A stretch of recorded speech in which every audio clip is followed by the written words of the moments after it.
Bedtime Story. Chapter 1. The First Drop of Fire. The story of bourbon doesn't begin with a distillery. It doesn't begin with a man named Beam, or a preacher named Elijah, or a county line stamped on a tax map. It begins with heat, the kind of heat that rises from the earth after a storm and hangs under the canopy of the bluegrass like a whisper.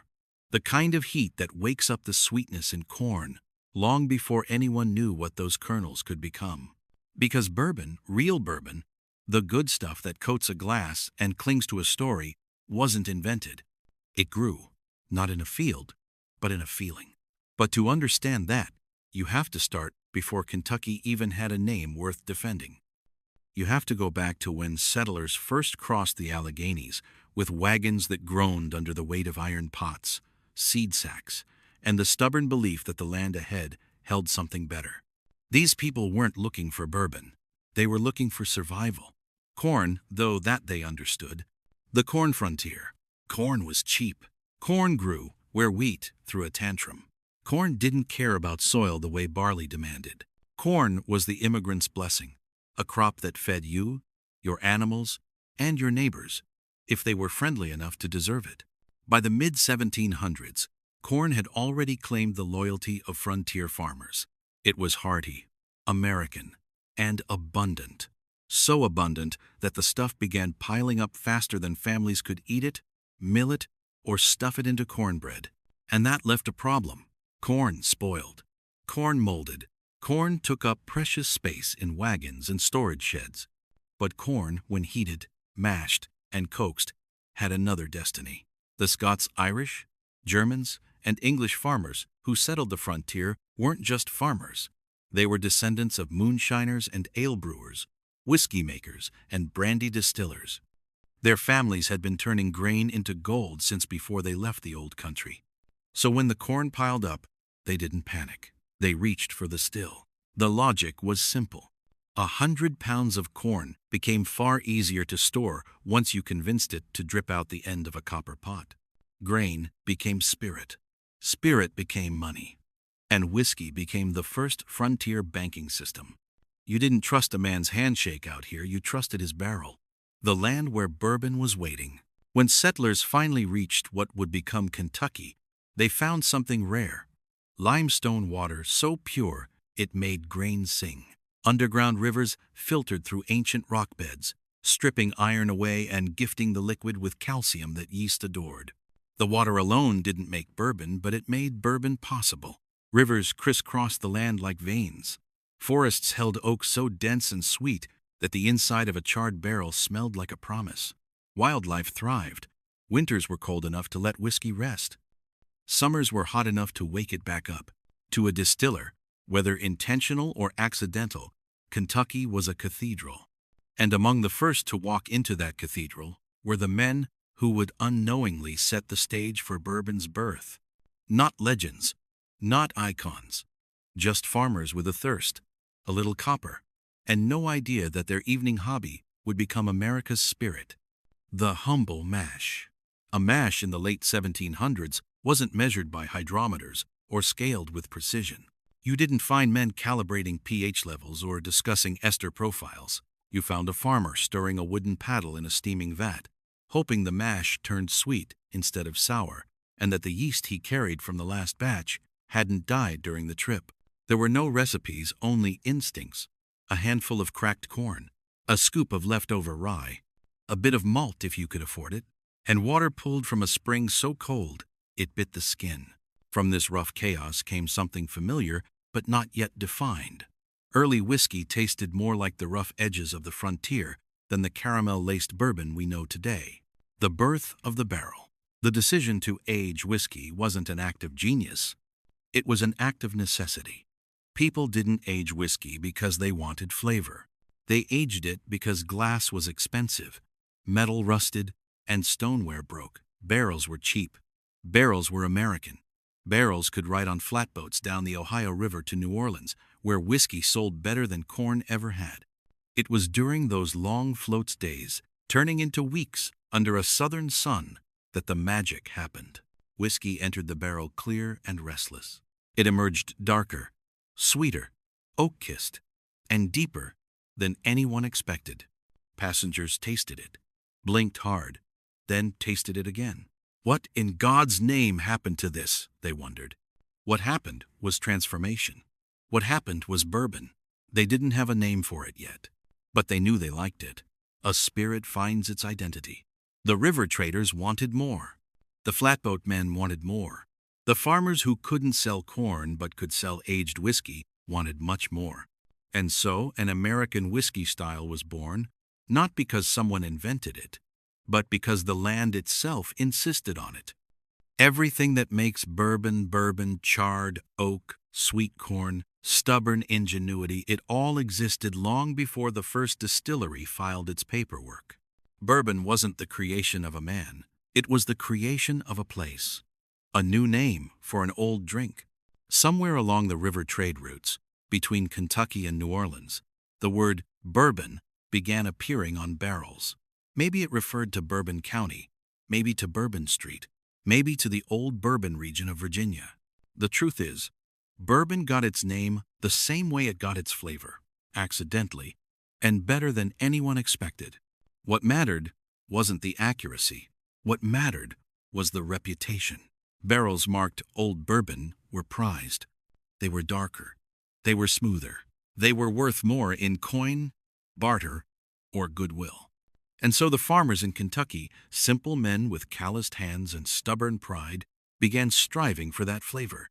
Not scientifically, not methodically, but faithfully. They aimed for the taste that travelers craved, and with each passing batch, they got closer.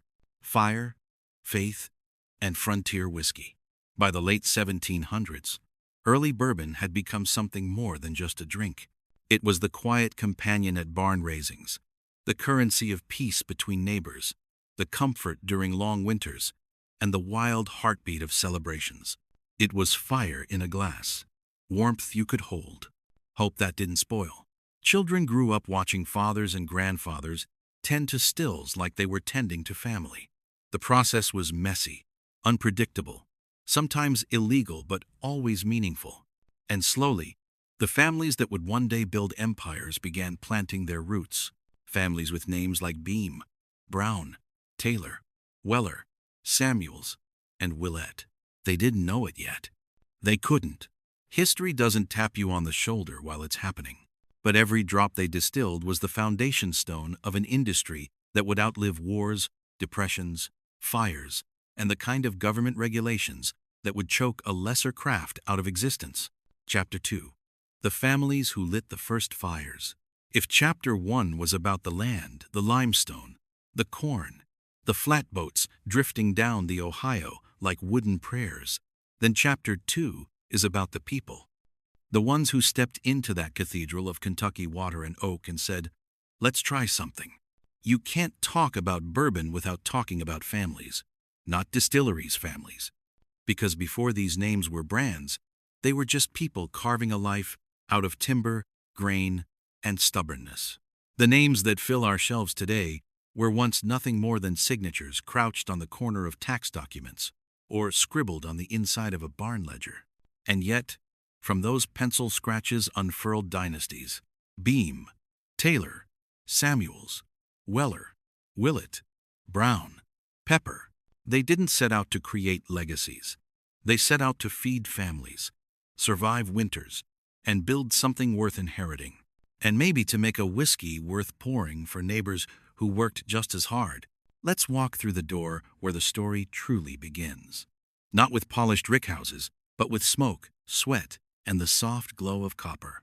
Intellided, the Beams, the quiet architects. Before Jim Beam was a brand, it was a bloodline. The story starts with Johann Jakob Beam, a German immigrant who arrived in America with a head full of whiskey knowledge and hands that knew the feel of grain. He Americanized his name to Jacob Beam, planted corn, and built a small still near the Kentucky frontier. He wasn't trying to become the first family of bourbon. He was trying to be a good farmer. But Beam had the distiller's itch, the instinct that pulls a man toward boiling mash the way fire pulls sap from pine. So sometime around 1795, he sold his first barrel of Old Jake Beam's Whiskey. Simple name. Simple mash bill. No age statement. No marketing team.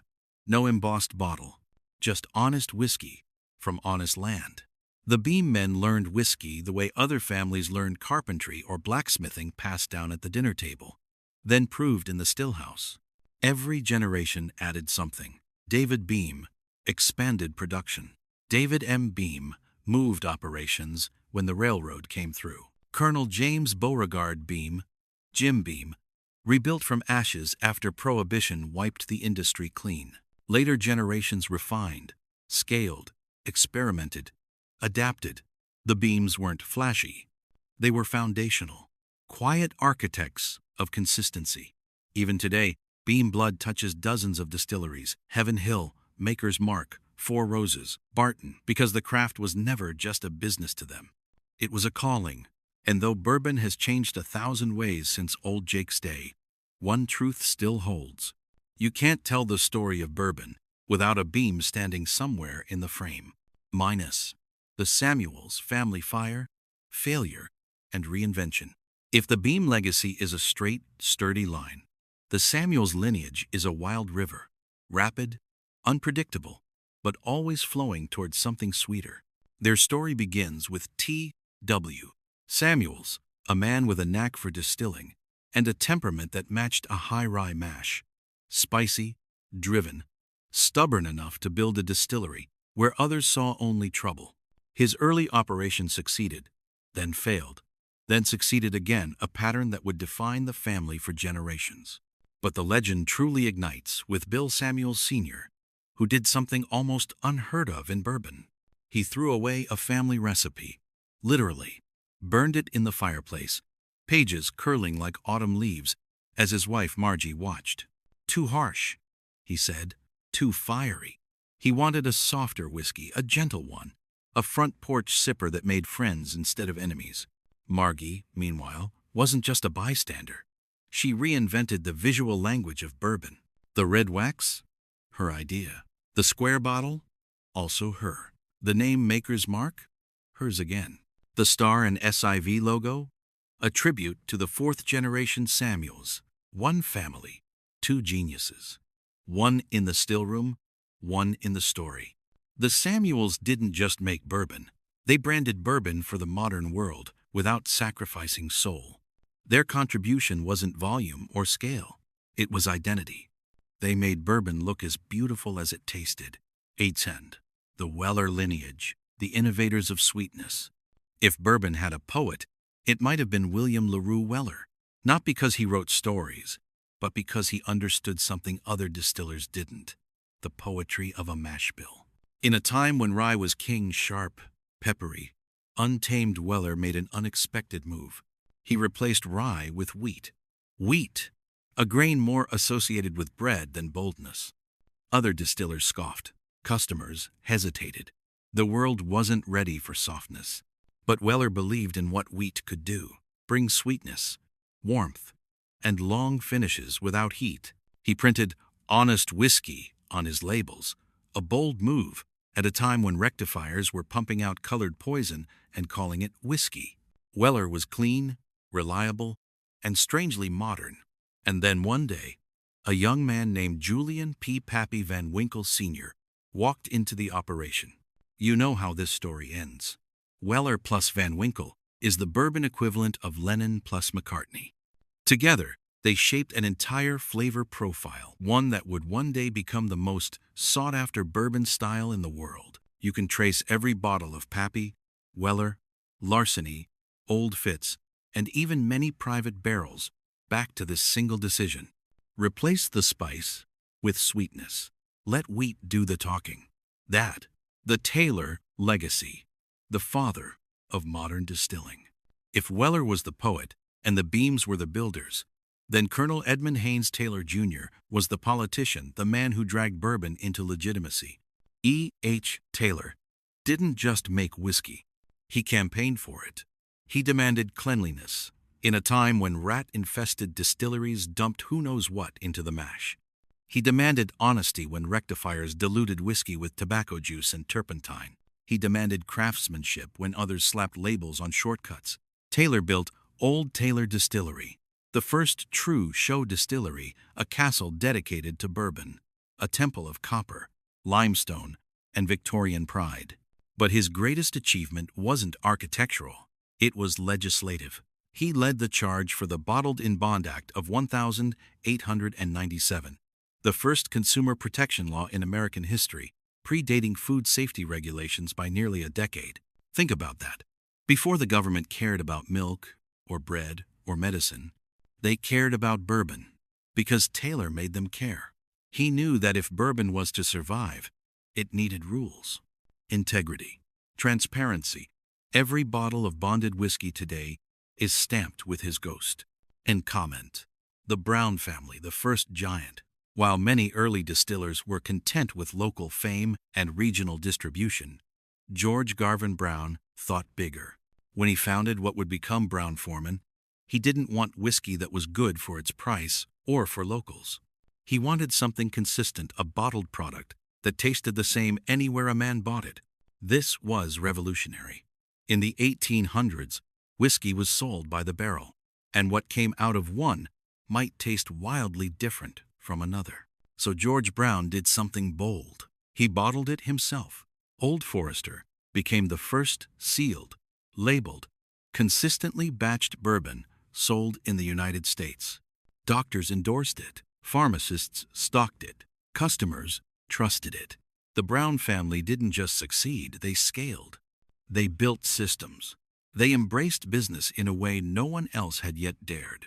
And with that came brands like Old Forester, Woodford Reserve, Early Times, and later Jack Daniel's. Yes, it's Tennessee whiskey, but Brown-Forman's stewardship shaped both industries. The Browns were the first to prove bourbon could be both a craft and an empire. The Severia, the Willets, the Kept Flame. Among the loud names of bourbon's past stands one quieter, humbler lineage, the Willets. Their story is not about size, not about political influence, not about dominating shelves. Their story is about preservation. The Willett family distilled on and off for generations, building a legacy not through power, but through endurance, resilience, and an unshakable faith in craft.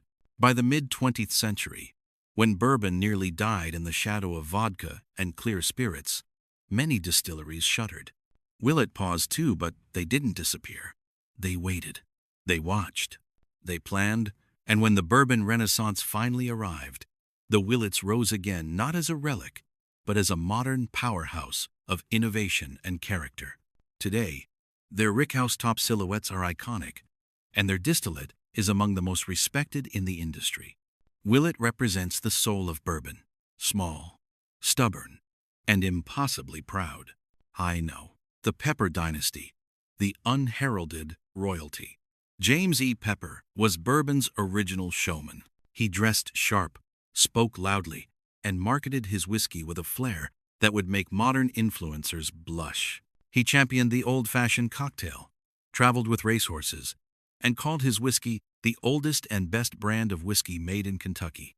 But the Pepper family's real contribution was structural. They expanded distribution before others even imagined the scale. They hired the best distillers. They pushed boundaries. And then, almost as quickly, the dynasty vanished, swallowed by prohibition and shifting markets. For decades, the Pepper name was a ghost. Then, in the 21st century, a revival brought the name back, with distillation once again taking place in the same historic building where Pepper's crews once fired stills. History isn't always linear. Sometimes it waits. Sometimes it circles back. Wenteded, threads that bind the families. Though each family had a distinct voice, all of them shared the same language. Land, grain, copper, water, patience. And though their paths intersected and diverged, overlapped and competed, they ultimately built the foundation of bourbon's future. What they gave us was more than distilleries, more than brands, more than bottles that now trade for absurd sums on secondary markets. They gave us continuity. They gave us lineage. They gave us the story. The story of bourbon is the story of American families fighting nature, politics, and sometimes each other, but always returning to the still. Because the still was home, the still was inheritance, the still was identity. These families didn't know they were shaping history. They were just trying to make a living. But from their stubbornness emerged something timeless, a spirit that tastes like America's past, but drinks like its future. Chapter 3. Rise of the Rickhouse. When bourbon became an industry, by the time the 1800s shook off their early dust and settled into a new century of ambition, bourbon was no longer merely a frontier survival skill. It was becoming a craft, and that craft was slowly threading itself into the economic fabric of a growing nation. Steamboats carved new arteries through American commerce. Railroads stitched together states like seams in a well-worn coat. Factories hummed where forests once whispered. And in the middle of it all stood bourbon, stubbornly handmade, unmistakably local, and quietly preparing to become something far bigger than anyone expected. This era didn't belong to one family or one distillery. It belonged to transformation, a time when copper pots met early steam power, when log stillhouses gave way to brick industrial complexes, and when barrels began to move with purpose, not drift. It was during this chaotic century that bourbon found its identity, its infrastructure, and its early champions. So let's walk into that world, grain dust floating in the air, white oak stacked in yards, riverboats whistling in the distance, and see how bourbon turned from a frontier drink into an American industry. If you dis for the turning of the century, a nation hungry for spirit, America in the early 1800s was a country expanding faster than it could understand itself. Cities swelled, factories roared, immigrants arrived with dreams and patience worn thin, and the nation needed whiskey not just to drink, but to believe in, something proudly American, made by American hands, rooted in American soil. Whiskey had been a farm product, a side hustle, a kind of corn-born currency. But markets were changing. People didn't want random barrels anymore. They wanted consistency. They wanted trust. They wanted whiskey they recognized, not whiskey that depended on which farmer's wagon happened to be in town. And so, distillers began to formalize. Barns became distilleries. Lean toss became warehouses. Family recipes became documented mash bills. Barrels became brands. This was the moment when bourbon shifted from improvisation to intention. But intention needs infrastructure, and infrastructure needs visionaries. Luckily, bourbon had both. And the first real distilleries where family and industry collide. The Beams take on steam. By the mid-1800s, David Beam, Jacob's son, realized the family's old methods couldn't keep up with demand. Farm stills were simply too small, hand-dug fermenters too slow, distribution too limited. David expanded production not with ego, but with practicality. He embraced steam power early, allowing for more predictable distillation temperatures and larger capacities. The Beam operation began its slow climb from farm whiskey to recognizable brand. His son, David M. Beam, took it further.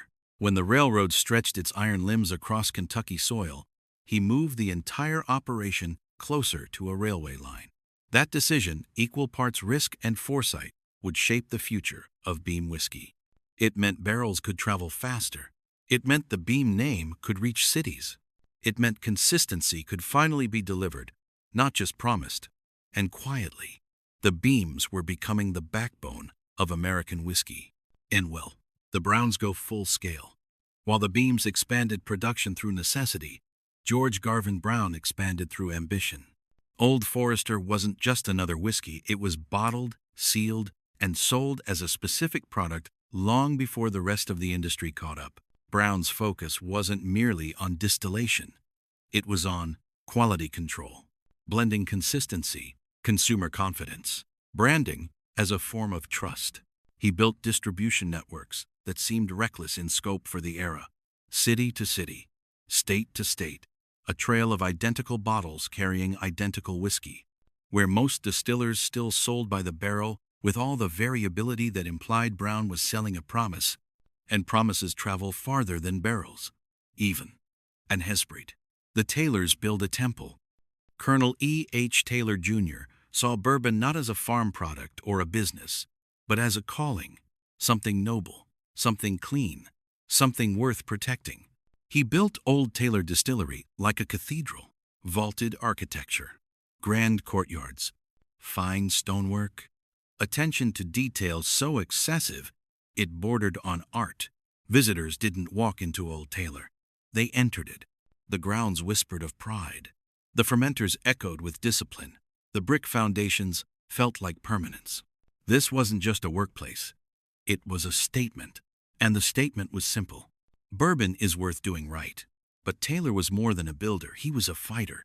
And the greatest fight of his life was just beginning. Why? The battle for honesty rectifiers, fraud, and the bottled-in-bond war. As bourbon grew in popularity, unscrupulous imitators swarmed behind it. Rectifiers, bottlers who purchased raw or unfinished spirit, were cutting whiskey with prune juice, neutral grain spirits, tobacco juice, caramel coloring, acids, and, in some cases, chemicals that were outright dangerous. They would flavor it, bottle it, and sell it as whiskey. It was cheap. It was profitable. It was poisoning the reputation of the good distillers. E. H. Taylor, Jr. refused to let bourbon become a victim of its own success. He lobbied. He traveled. He testified. He rallied distillers. His campaign was a crusade for purity for whiskey, straight from one distillery in one distillation season, aged in government-bonded warehouses to prevent tampering.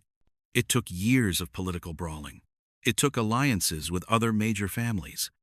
It took public pressure. But in 1897, the Bottled-in-Bond Act passed, the first consumer protection law in the history of the United States. Before meatpacking, before medicines, before milk, America protected bourbon first.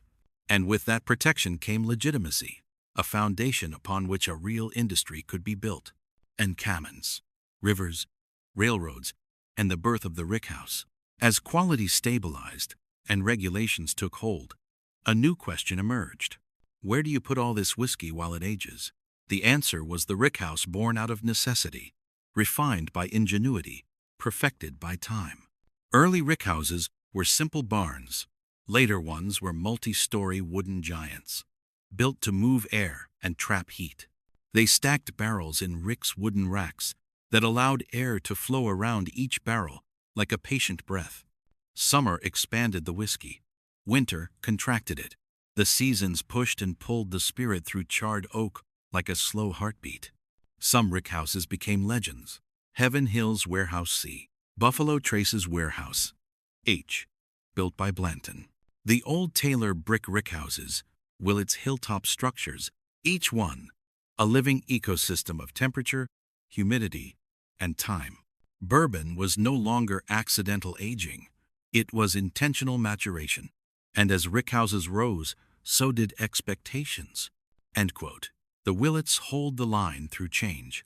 While the major families expanded, innovated, and legislated, the Willett family stood like a quiet silhouette in the background. They distilled with consistency. They aged with patience. They blended with instinct. They adapted without losing identity.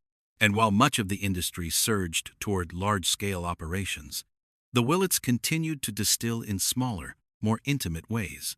Where others aimed for volume, the Willets aimed for character. Their quieter presence during this era preserved something essential, the soul of small-batch bourbon that would one day become its own renaissance.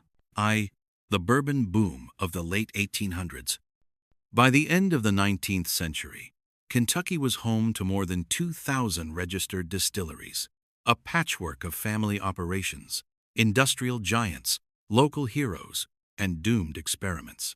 Bourbon traveled by wagon, flatboat, steamboat, rail, and, increasingly, in sealed bottles. Cities couldn't grow fast enough to keep up with demand, and so bourbon found itself in an unfamiliar position. It had become a national spirit, not a farm product, not a frontier commodity, not a local specialty, a real industry. with real brands, real marketing, real loyalties. The families had succeeded not just in building distilleries, but in building trust. But the world was about to change again. Drastically, violently, unexpectedly. And Bourbon, like the nation that created it, would soon face a test unlike any it had ever known. A test not of craftsmanship, but of survival. Chapter 4. The Storm Before the Silence. By the close of the 19th century, Bourbon stood tall. Rickhouses dotted the hillsides, like wooden monuments. Barrels rolled onto rail cars bound for cities that had never tasted true Kentucky sweetness. Bottled in bond labels shone with a kind of quiet pride. And the great families Beam, Brown, Samuels, Taylor, Weller, Willett, each held a stake in a booming American industry. But Bourbon had barely settled into its stride before the world began shifting beneath its feet. It wasn't a sudden collapse. It wasn't a catastrophic event. It wasn't even about whiskey at first. It was about morality or the appearance of it. It was about politics, religion, industrialization, and fear. It was about a nation struggling to define itself and choosing, for a moment, to blame its vices instead of its problems. The storm began gently enough, like a whisper stirred by a cold wind. But that whisper grew and grew until it became a voice that echoed through churches, town halls, newspapers, and eventually the halls of Congress. This chapter isn't just about the lead-up to Prohibition. It's about the forces that reshaped bourbon before the hammer ever fell. Clace, the rise of temperance, a war of ideas. Long before any laws changed, long before distilleries went quiet, America faced a new kind of enemy. The temperance movement, a rising tide of moral activism that saw alcohol as the root of all societal harm. For decades, bourbon had been a staple, served at weddings, traded in negotiations, used as medicine, poured at celebrations, and enjoyed daily by workers who trusted whiskey more than questionable water sources. But as industrialization spread, cities became overcrowded and dangerous. Saloon culture grew louder, rowdier, harder to ignore. Immigrant populations surged, bringing their own drinking traditions. And wages weren't keeping up with the cost of urban life. When people struggled, they blamed what they saw, and what they saw was drinking. Temperance groups seized the moment.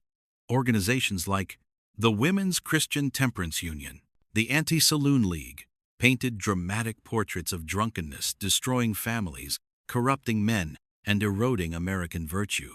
To them, bourbon wasn't a craft. It wasn't a cultural heritage.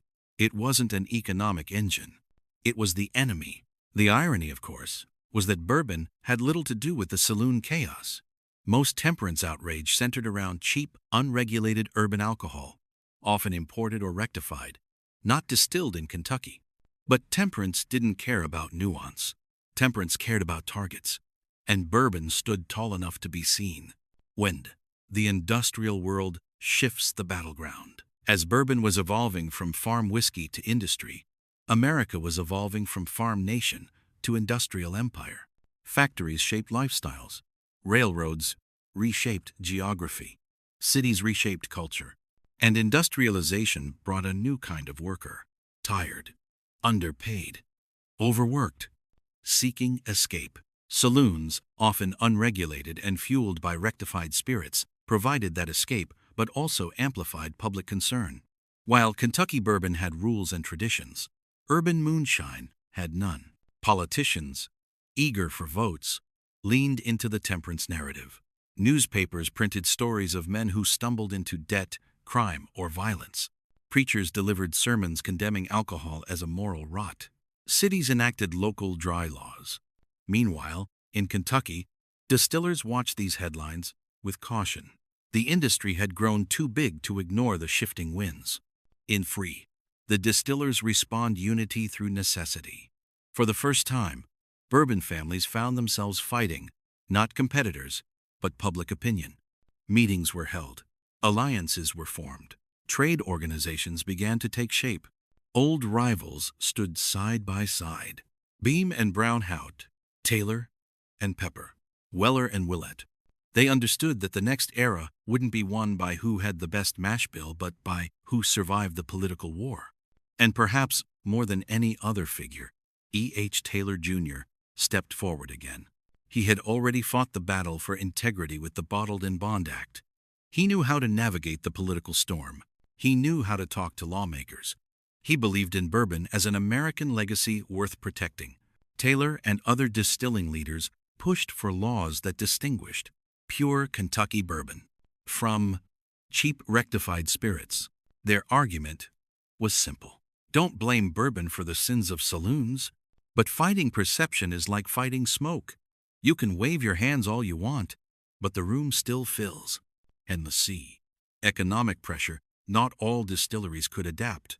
By the late 1800s and early 1900s, bourbon's world was tightening. Regulations increased. Competition intensified. Temperance gained momentum. Local option laws began drying up counties one at a time. Banks became cautious about lending to distillers. Some small operations collapsed.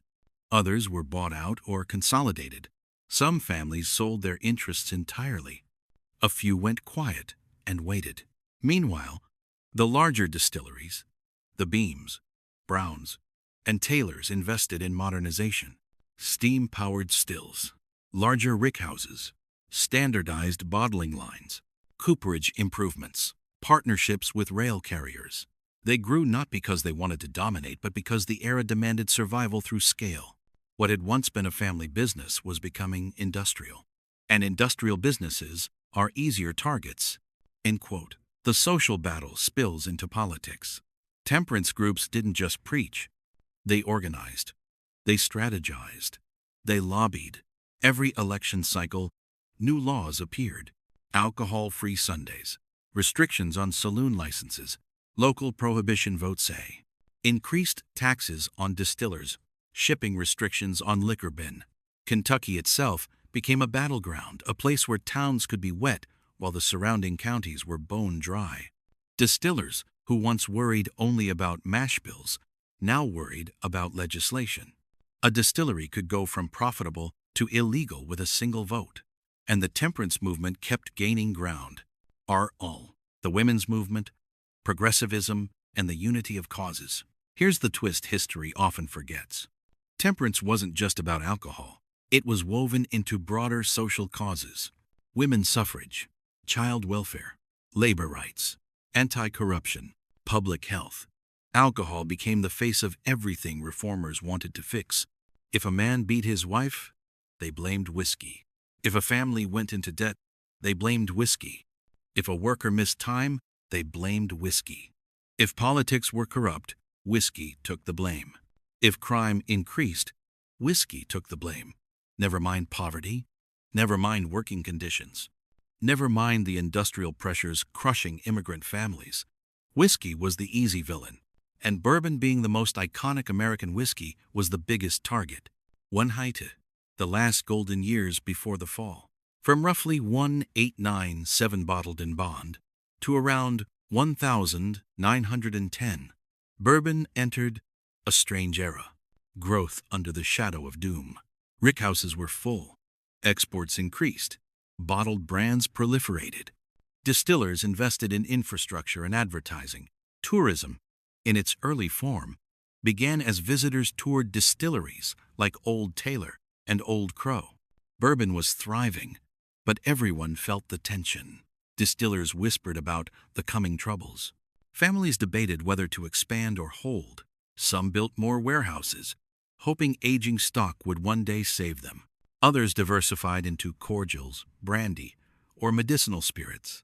In the countryside, you could taste the sweetness of growth. In the cities, you could smell the acrid fear of reform. Trains carrying barrels of bourbon passed through counties where not a single drink was legal. The contradiction was absurd. The danger was real. And then came 1,913, 1,917, 1,918. War, patriotism, anti-German sentiment, consolidation of grain for soldiers, prohibition arguments linking alcohol to national weakness. Distillers felt the walls closing in. Well, four. The families prepare, some with hope, others with resignation. The Beams, experienced, resilient, religiously practical. They stockpiled where possible, diversified where needed, and prepared to weather a storm. The Browns, global-minded, sophisticated. They invested heavily in medicinal whiskey positioning. The Samuels, tighter margins, smaller operations. They debated shutting down preemptively, a decision that would influence Maker's Mark decades later. The Taylors. Colonel Taylor died in 1923, but long before that, he warned the entire industry, government does not give without taking. And they have begun to take. His prophecy was already coming true.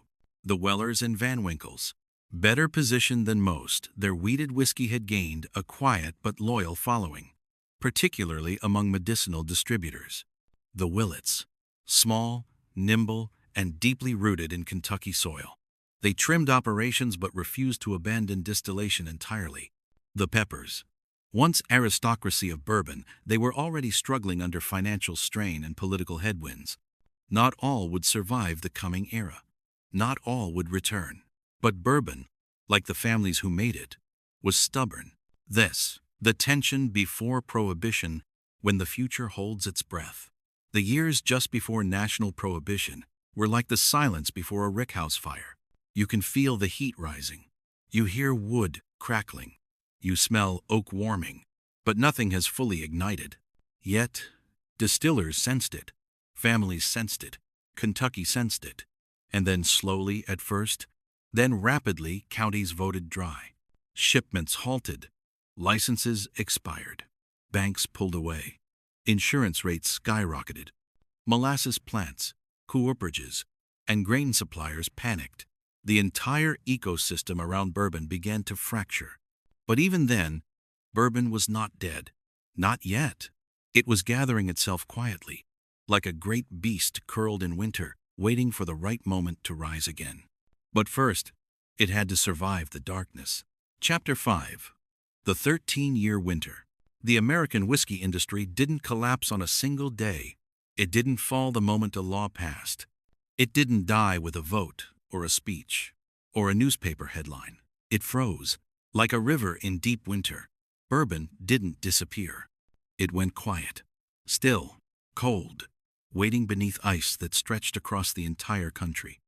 Prohibition wasn't an event. It was a season, a long, bitter season of hunger, secrecy, luck, and survival. For 13 years, bourbon lived in shadows, basements, court offices, pharmacies, and behind the locked doors of rickhouses. Nobody dared enter without a federal agent holding the key. This is the story of that winter, the long hibernation where bourbon nearly died, yet somehow emerged stronger, wiser, and more legendary than before. Recordin, the day the barrels went dark. On the 16th of January, 1920, the 18th Amendment and the Volstead Act took effect, making the production, sale, and transportation of intoxicating liquors illegal across the United States. People stood outside saloons the night before as bartenders poured final shots. Some cried, some laughed, some filled flasks with trembling hands. Some didn't believe the law would last more than a few weeks. But bourbon distillers knew better. They saw the storm long before it arrived. They had watched counties go dry, one by one. They had listened to sermons, headlines, and speeches. They had feared this moment, prepared for it, dreaded it. Yet when the law finally came, it still hit like a hammer. The rickhouses were suddenly still. The mash tubs were scrubbed and emptied. The copper stills cooled for the last time. The workers were sent home, and an uncomfortable silence settled across Kentucky, a silence that felt like grief. Icamer, how the law strangled distilling. Prohibition didn't just ban the making of bourbon. It banned nearly everything connected to it. Distillation, transportation, bottling for consumption, sales, bar operations, most shipping, most storage, advertising, public endorsement. The government's stance was clear. Bourbon was the problem.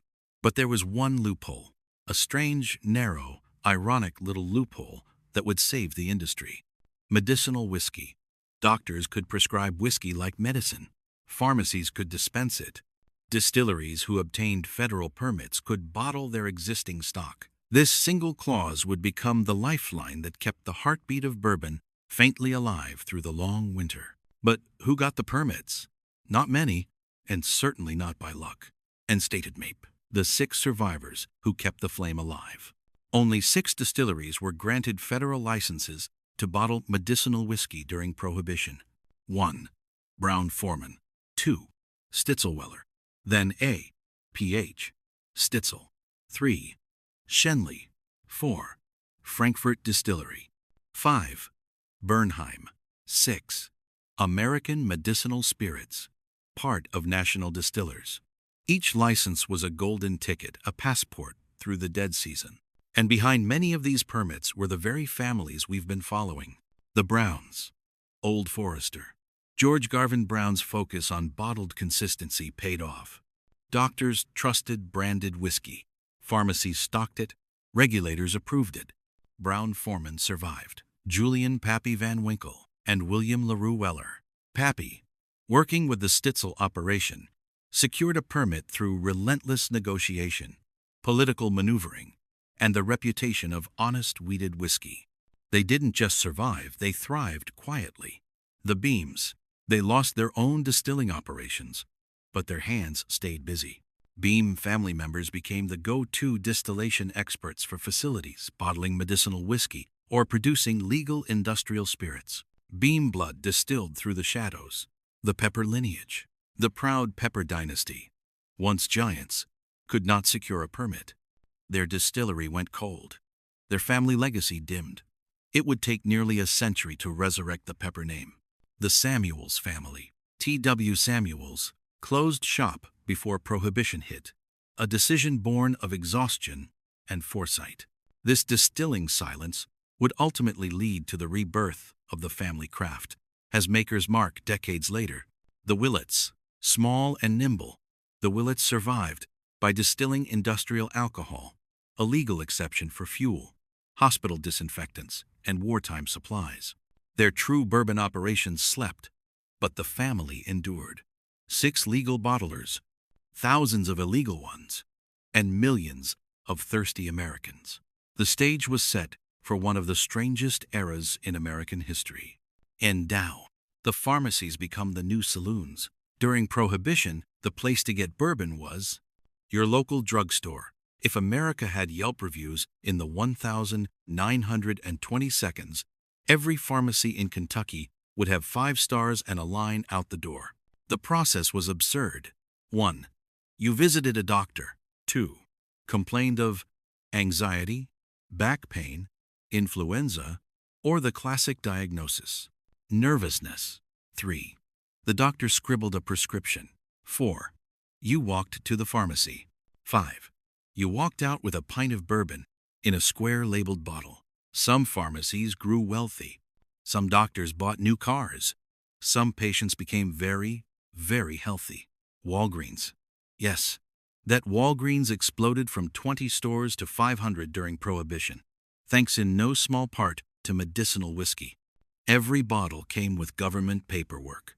Every pint was sealed with official tax stamps. This wasn't moonshining. This was bourbon's cold, bureaucratic lifeline. And trade. The black market where bourbon learned to be bold. Of course, not all whiskey during Prohibition came from pharmacies. Most didn't. There were 3 dark rivers of illegal liquor flowing through America. 1. Moonshiners in the hills, using makeshift stills, using corn when they had it, sugar when they didn't, making whiskey that could be great, or could blind you. 2. Rum runners at the coasts, smuggling Canadian, Caribbean, and Irish spirits into the country by the boatload. 3. Bourbon thieves raiding rickhouses. This part is rarely told, but it happened often. Rickhouses full of aging whiskey were a temptation. Guards were hired, barrels were branded, chained, hidden, or moved. Some were stolen by night, rolled down hills, loaded onto wagons, and sold to speakeasies. And while this illegal commerce wasn't noble, it did something important. It kept the taste of bourbon alive in the American memory. If Prohibition had fully erased bourbon from daily life, the spirit might have died culturally, not just legally. Instead, bourbon became something forbidden, something whispered about, something remembered, something missed. Nothing fuels desire like absence. Undirect. The rickhouses age in darkness. While people drank smuggled whiskey in medicinal pints, a more important transformation was happening quietly, behind locked doors.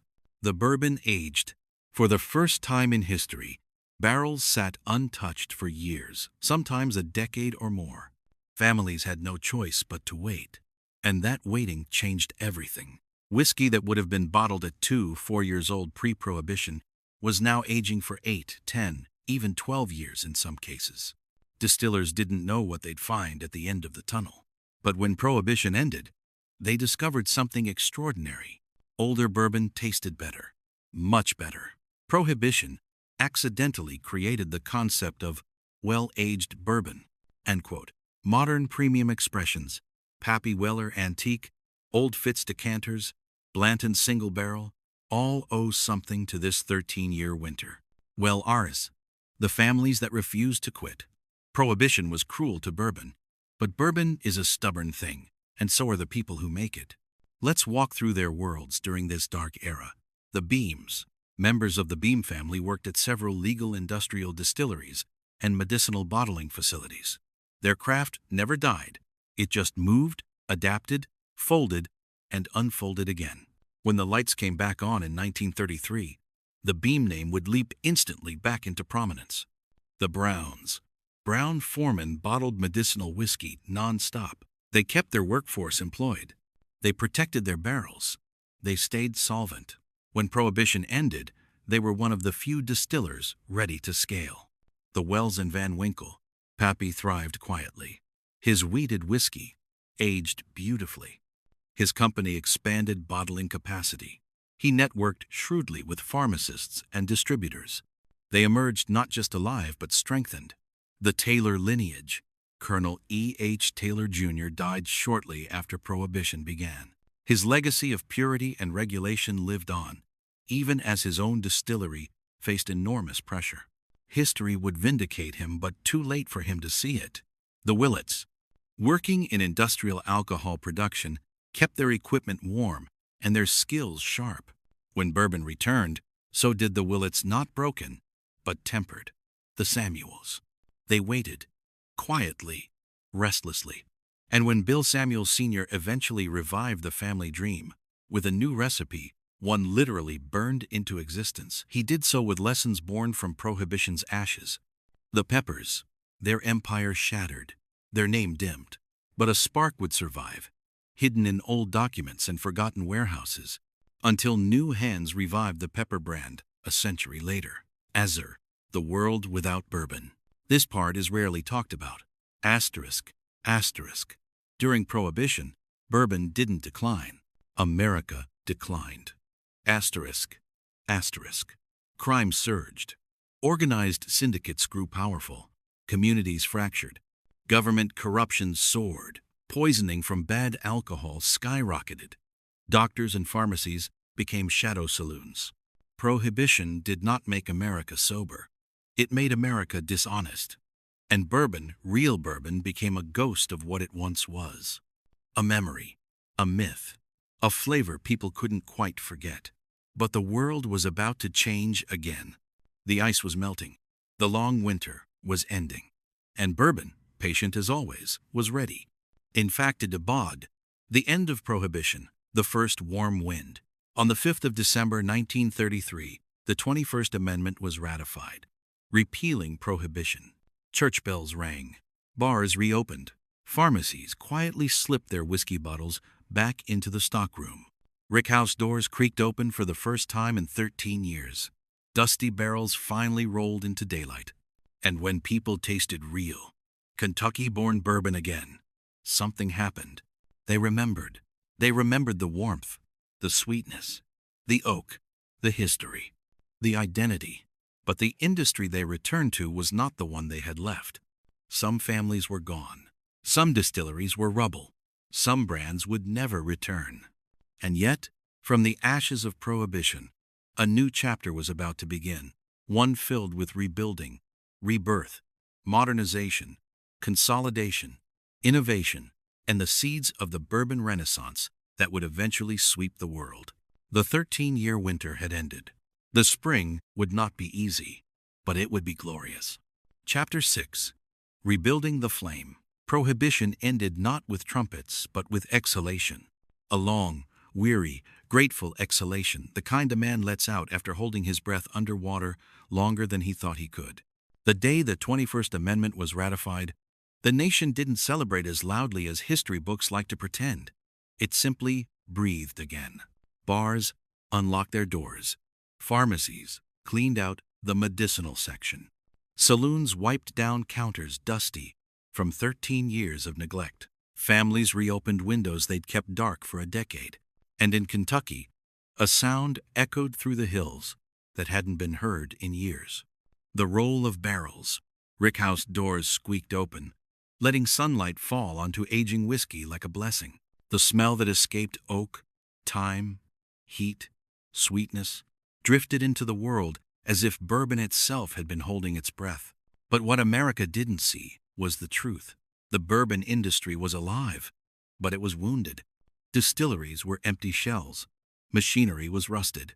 Warehouses were damaged by time and neglect. Master distillers had scattered to industrial alcohol plants, farms, odd jobs, or retirement. And bourbon, the great American spirit, had to learn to walk again. This chapter is about the rebuilding, the gritty, hopeful, painful rebirth of bourbon after Prohibition's long winter. Wace, the aftermath, a spirit without an industry. When the laws changed, thousands cheered. Distillers didn't. They worried. Because the world they stepped back into was not the world they'd left behind in 1920. 1. The economy was fragile. The Great Depression had crushed businesses. Money was tight. Banks were risk-averse. Investors were cautious. Restarting a distillery required new equipment, fresh grain, repairs, employees, legal inspections, months of production, years of aging before profit. Who in their right mind would invest in something that wouldn't produce income for 4, 6, 10 years? 2. Consumers had changed. A generation had grown up drinking bathtub gin, rum from the coasts, Canadian whiskey, moonshine, cheap whiskey blends from illicit sources. Their palates were different. Their expectations were different. Some weren't even sure what real bourbon tasted like. 3. Trust had to be rebuilt. Many Americans blamed alcohol for the nation's moral collapse, ironically ignoring the fact that Prohibition itself caused most of that collapse. In any case, distillers had to win back public confidence. 4. The workforce was gone. 13 years is a long time. Master distillers had aged.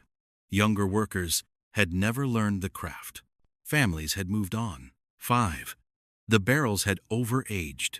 Some whiskey was magnificent. Some was ruined. All of it was a gamble. Bourbon needed not just time, it needed people, money, vision, and faith. And against all odds, the families rose. End quote. The first to stand, Brown-Forman.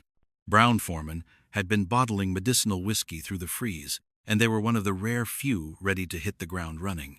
As soon as Prohibition ended, they rehired workers as work, restarted bottling lines, invested in infrastructure, leaned hard into Old Forester's trusted name.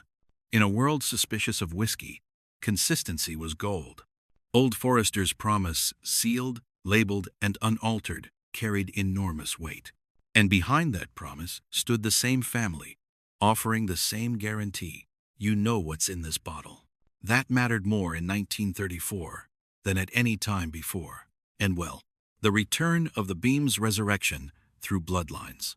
The Beam family had spent Prohibition working wherever legal distilling happened, industrial alcohol plants, medicinal bottlers, even consulting roles. When the industry returned, the Beams became the most in-demand master distillers in America.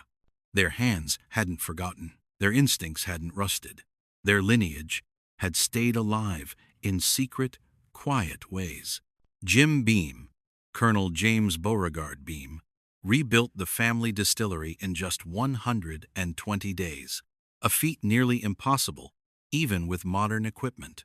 He was in his 72nd at the time, but when he stood in front of his new stillhouse, a shovel in one hand and a cigar in the other, he looked like a man 30 years younger. He wasn't just rebuilding a business.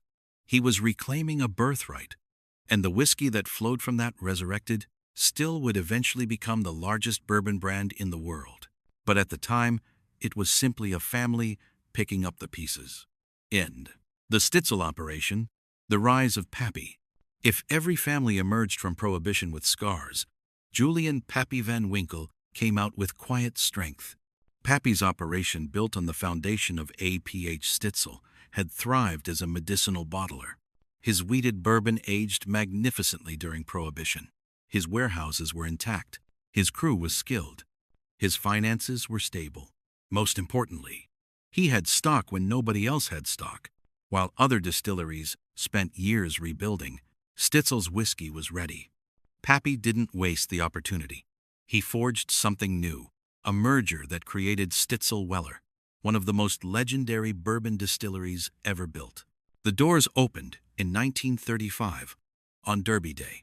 Guests walked through an operation unlike anything in Kentucky. Brick buildings, tall rickhouses, clean fermentation rooms, a visionary focus on wheated mash bills. Pappy wasn't trying to rebuild bourbon. He was trying to elevate it, and he did. To Enever, the Willets, small but stubborn, the Willett family re-entered bourbon gradually, carefully, and with the humility of survivors. They rebuilt their distillery on a hill overlooking Bardstown, filling their first post-Prohibition barrel in 1937. Their operation was small-tiny compared to the powerhouses, but their whiskey was honest. Their focus wasn't scale, it was character. And while other families chased market share, the Willets built legacy. It would take decades for the world to notice, but the seeds were planted here, quietly, in the shadow of the giants. Endybedia. The Samuels, a pausing of heritage. The Samuels family, exhausted by the industry and wary of the financial risks, did not immediately restart production. T.W. Samuels Distillery reopened briefly under new ownership, but the heart of the family stepped away. Bill Samuels Sr. would eventually return, but not yet. Not until a decade later. Not until a recipe was burned. Not until a new idea was born. History was saving something special for the Samuels line. But in the immediate years after Prohibition, they were quiet. 18 Exist. Pepper, the fall of a dynasty. No bourbon family suffered more from Prohibition than the Peppers.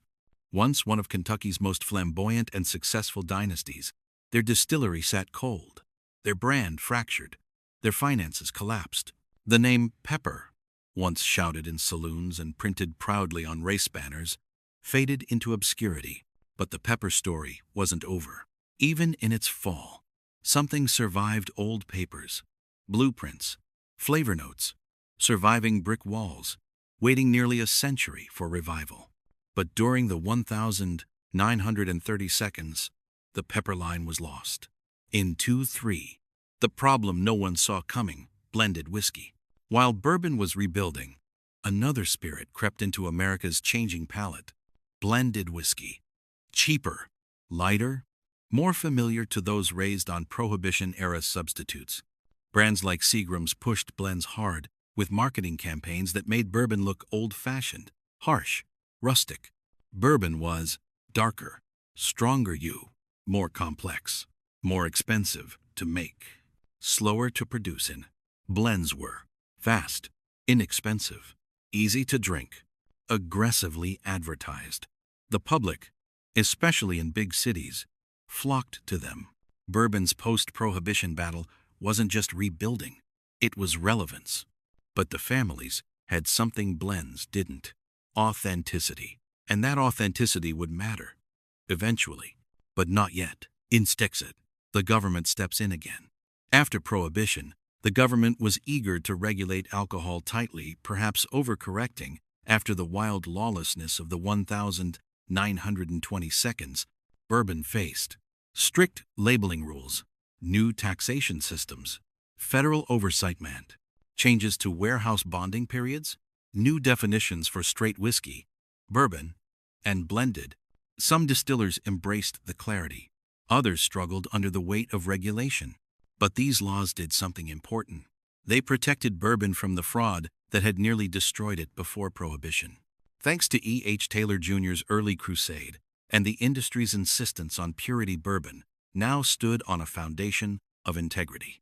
The government had become its uneasy ally, strict, demanding, burdensome, but ultimately protective. End quote. The Great Slowdown, World War II. Just as bourbon was finding its footing, the world changed again.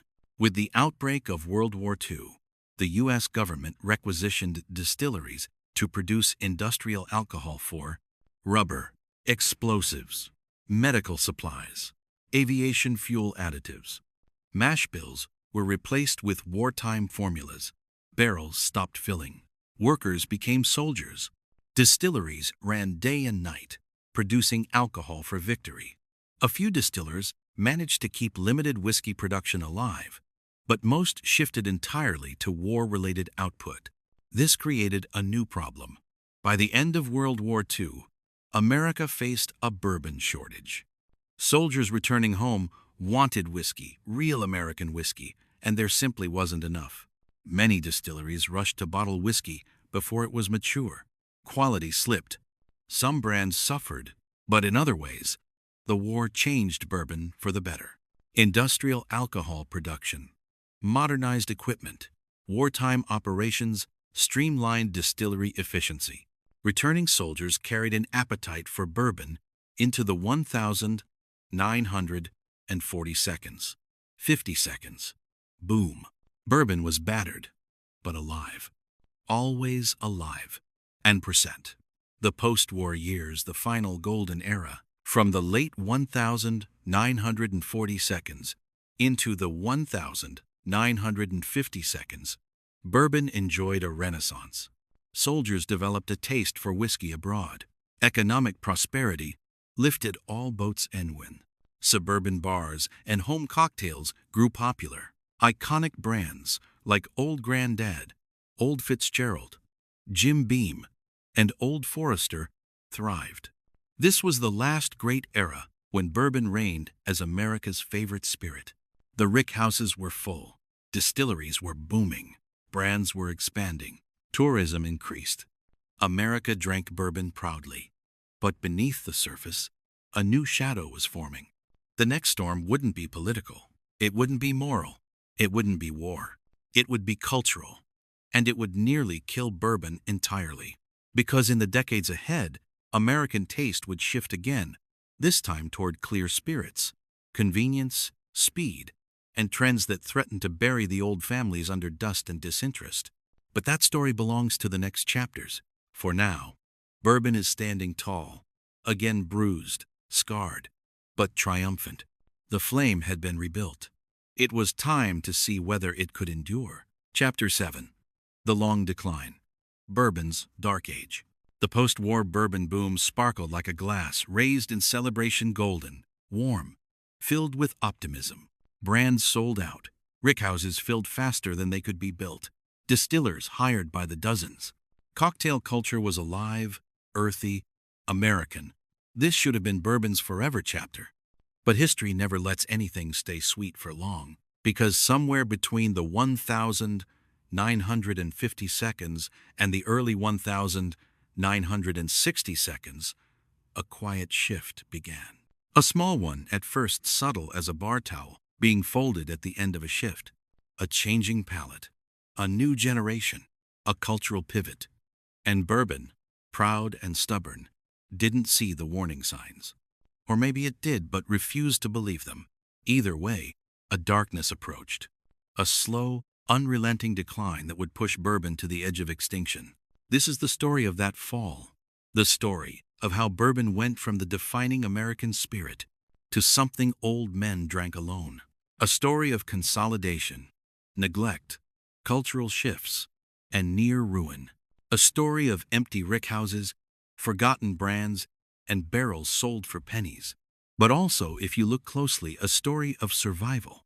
Because bourbon never truly dies. It waits. And in this dark age, it would wait with the patience of a spirit that knows its time will come again. Is time. The culture shifts. Clear spirits. Clear futures. The first blow didn't come from politics or economics. It came from fashion, from taste. America, in the 1,960 seconds, wanted modern, clean, fast, youthful, bright, European, trendy. They wanted Martinez Tass, vodka, gin bing, rum and cokes, light beer, white wine spritzers. The marketing was sleek. The bottles looked futuristic. The ads promised sophistication, not heritage. Suddenly, bourbon with its oak, its history, its heaviness felt like something your grandfather drank on the porch. Vodka, with its neutrality and mixability, seemed refreshing and new. Gin was exotic again. Rum was fun. Tequila was daring. Bourbon was old. And for the first time, old wasn't selling. If you died, the industry's mistake, chasing a trend, losing itself. Instead of doubling down on authenticity, many bourbon companies panicked. They changed recipes, shortened aging, introduced lighter blends, tried white whiskey experiments, even marketed bourbon as a cocktail mixer rather than a sipping spirit. In trying to be something it wasn't, bourbon lost what made it special. Meanwhile, vodka took over. Young drinkers didn't want complexity. They wanted no hangover, a lie. No smell, a myth. Smooth, meaning flavorless. Modern, meaning marketed heavily. Vodka exploded. Gin soared. Rum surged. Scotch whiskey grew among the elite. Japanese whiskey entered the conversation. And bourbon stalled. The rickhouses still held thousands of barrels. But nobody wanted the whiskey inside. The rickhouses go silent, an industry in freefall. Picture a rickhouse in 1974. Dust settling, air unmoving, barrels aging in the dark, waiting for a day that may never come. Distilleries filled fewer barrels each season. Then they stopped filling some warehouses entirely. Then whole rickhouses went dormant. The smell of evaporating whiskey, the angel's share, still hung in the air.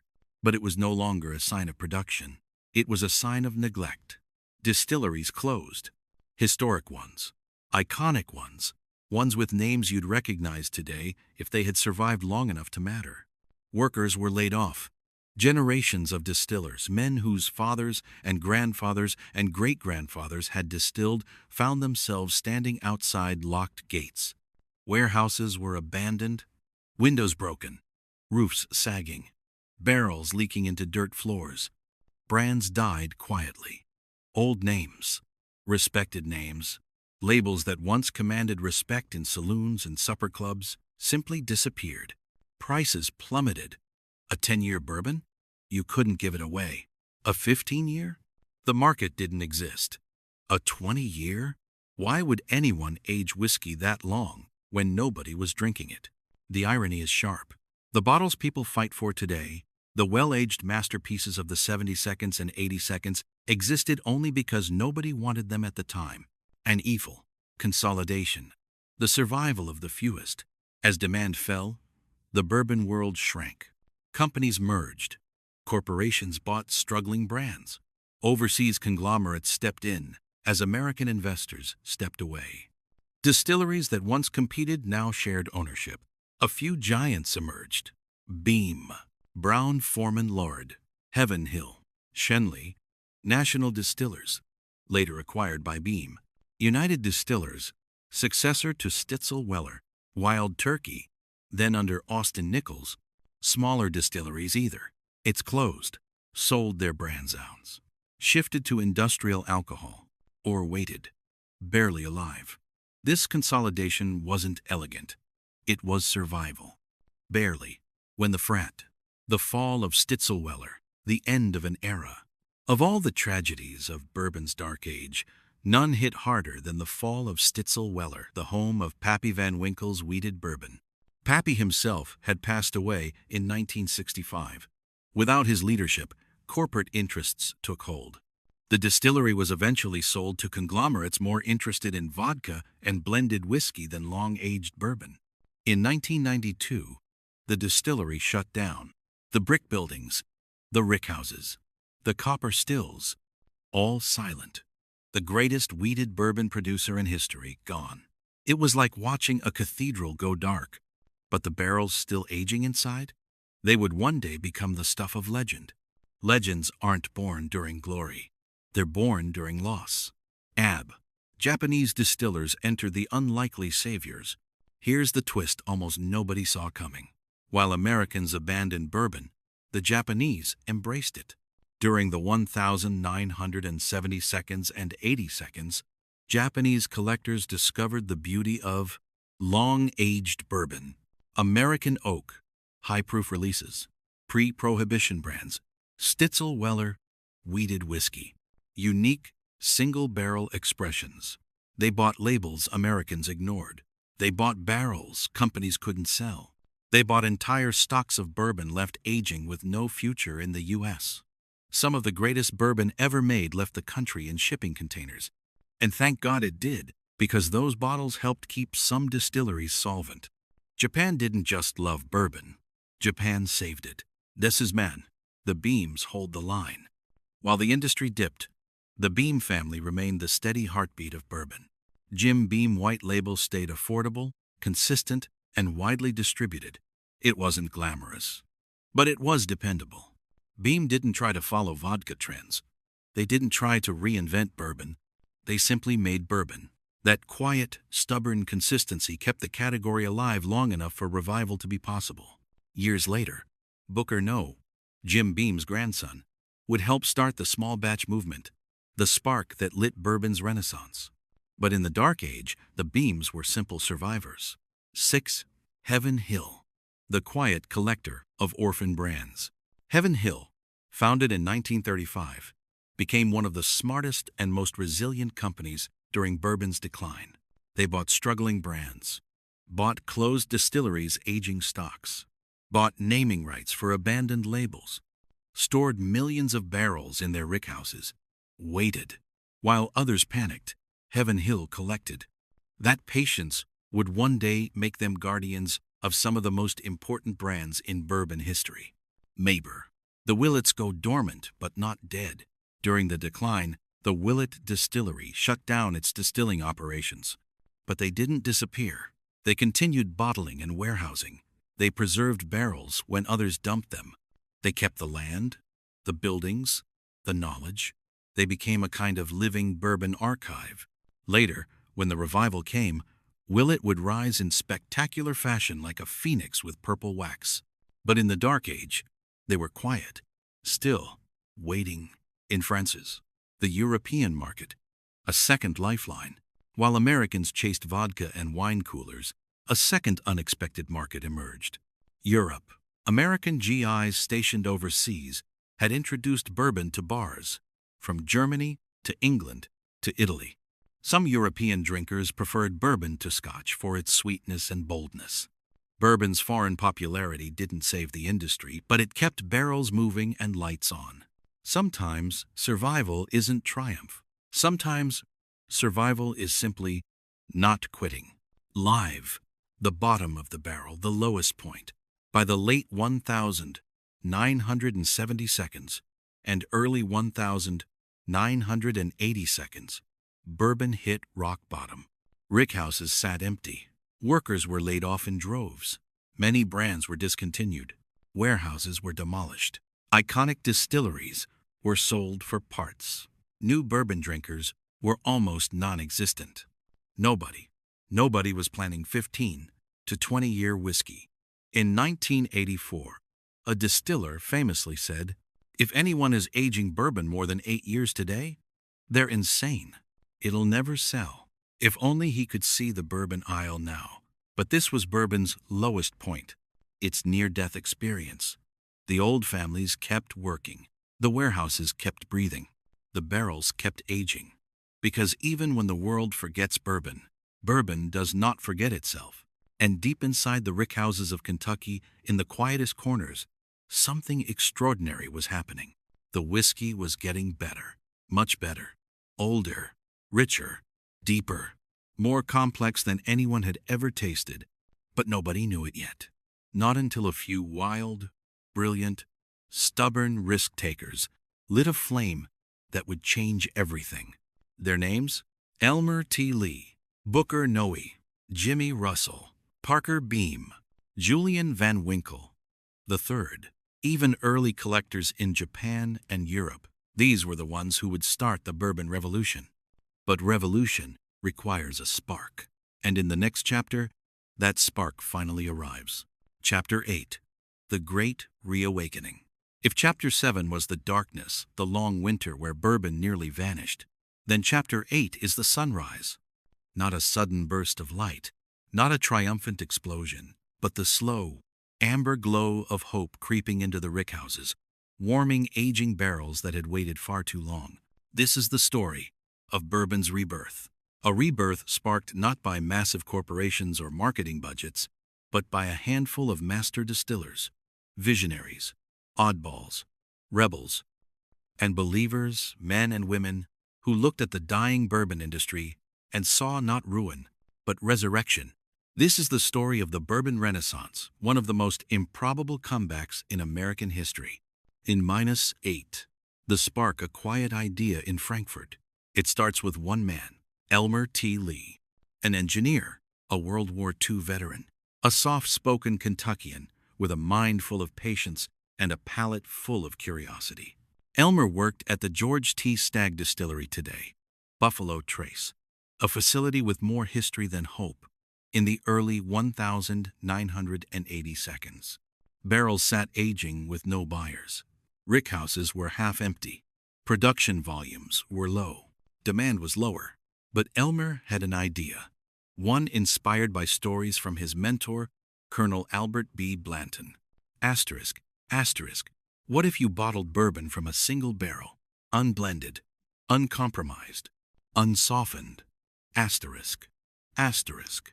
Just the pure expression of one barrel, selected by hand. It was madness. Nobody wanted high-end bourbon. Nobody wanted premium anything from Kentucky in 1984. But bourbon's future has always been shaped by the courageous. Elmer selected a honey barrel from Warehouse H, a metal rickhouse that aged hotter and faster, and bottled it. He named it Blanton's Single Barrel, the first single-barrel bourbon in history. It didn't explode in popularity.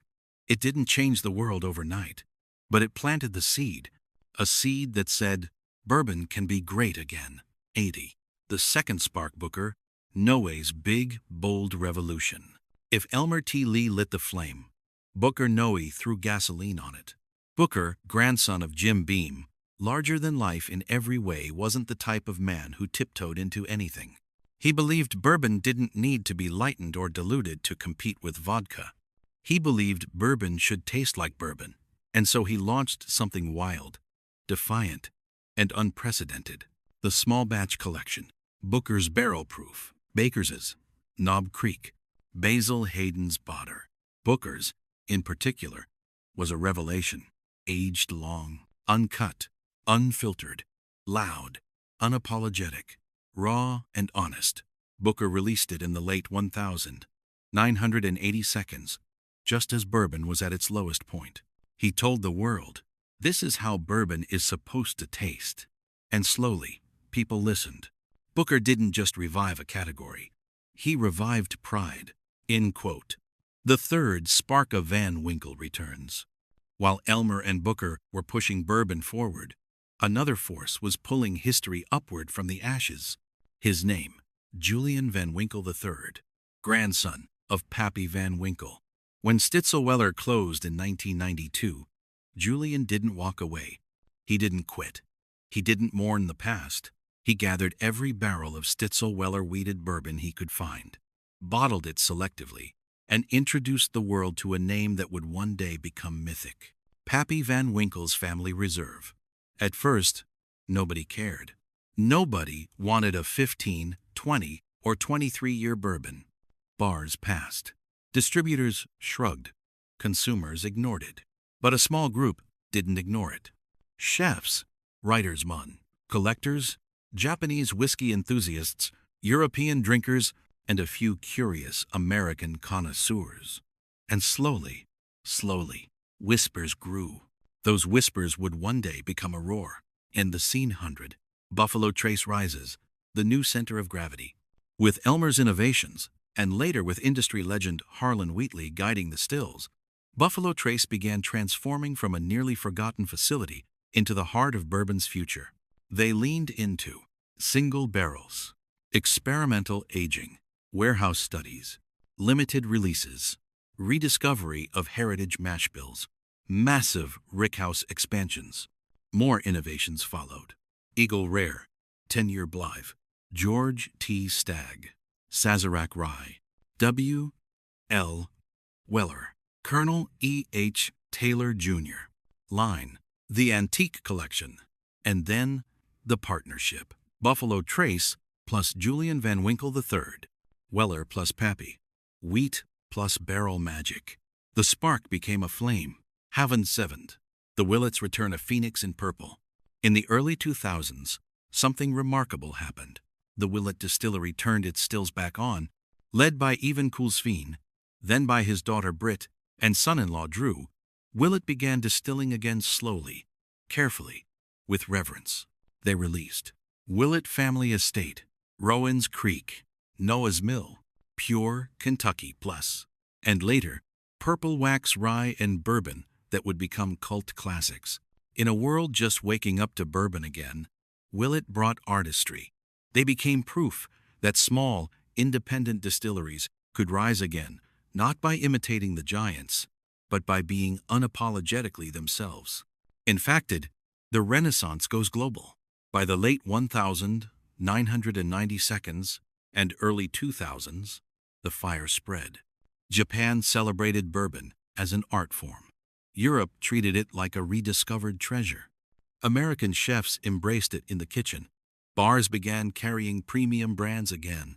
Magazines ran features on the comeback of bourbon. Collectors started hunting bottles.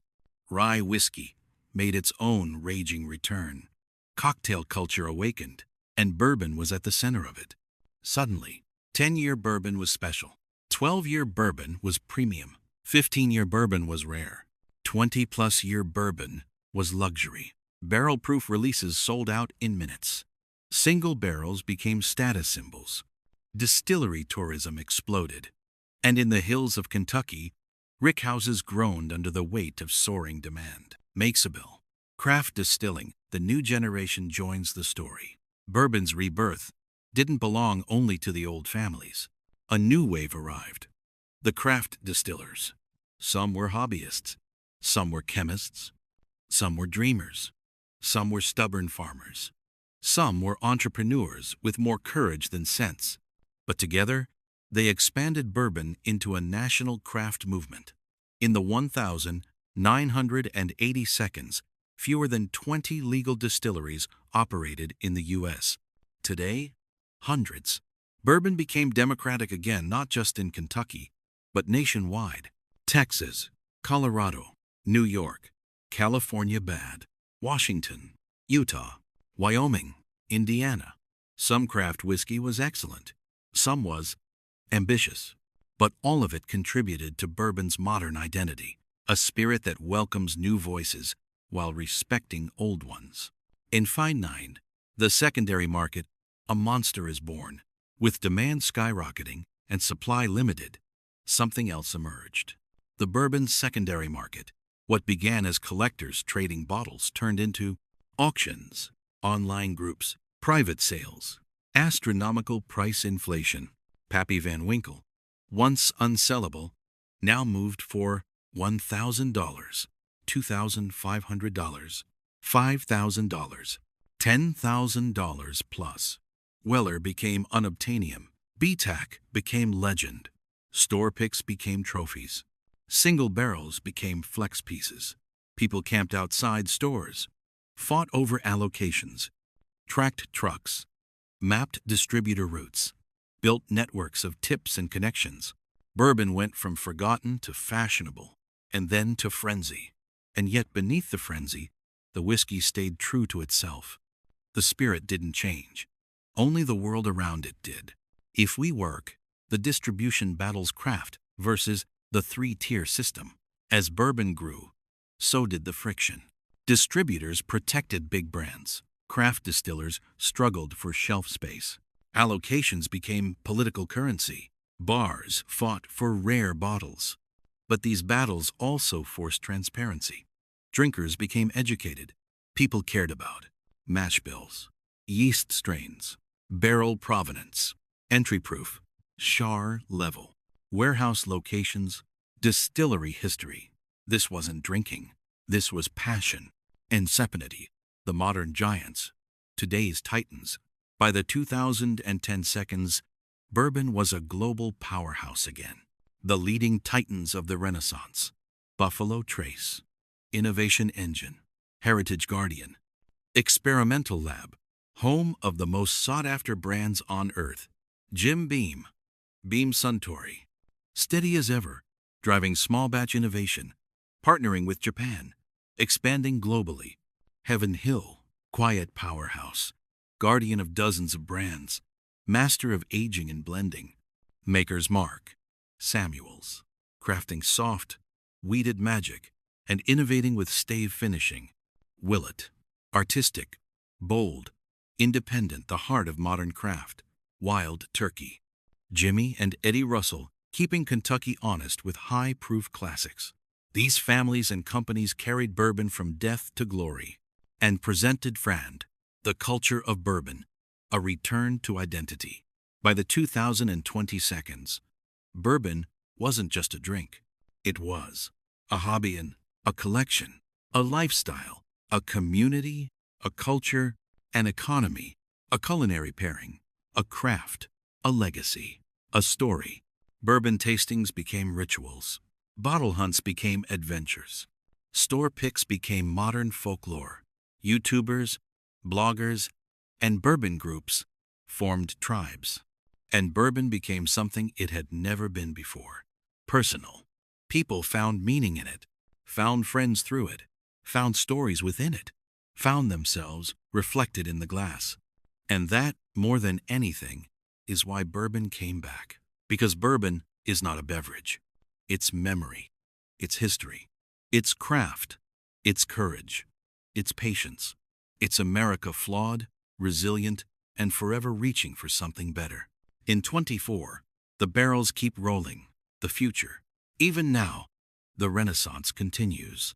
New distilleries rise. Old rickhouses expand, wither. Aged stock grows richer. Innovations multiply.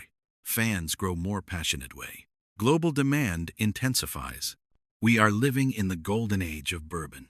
A golden age born from war, its collapse, desperation, patience, innovation, revival, but above all else, heart.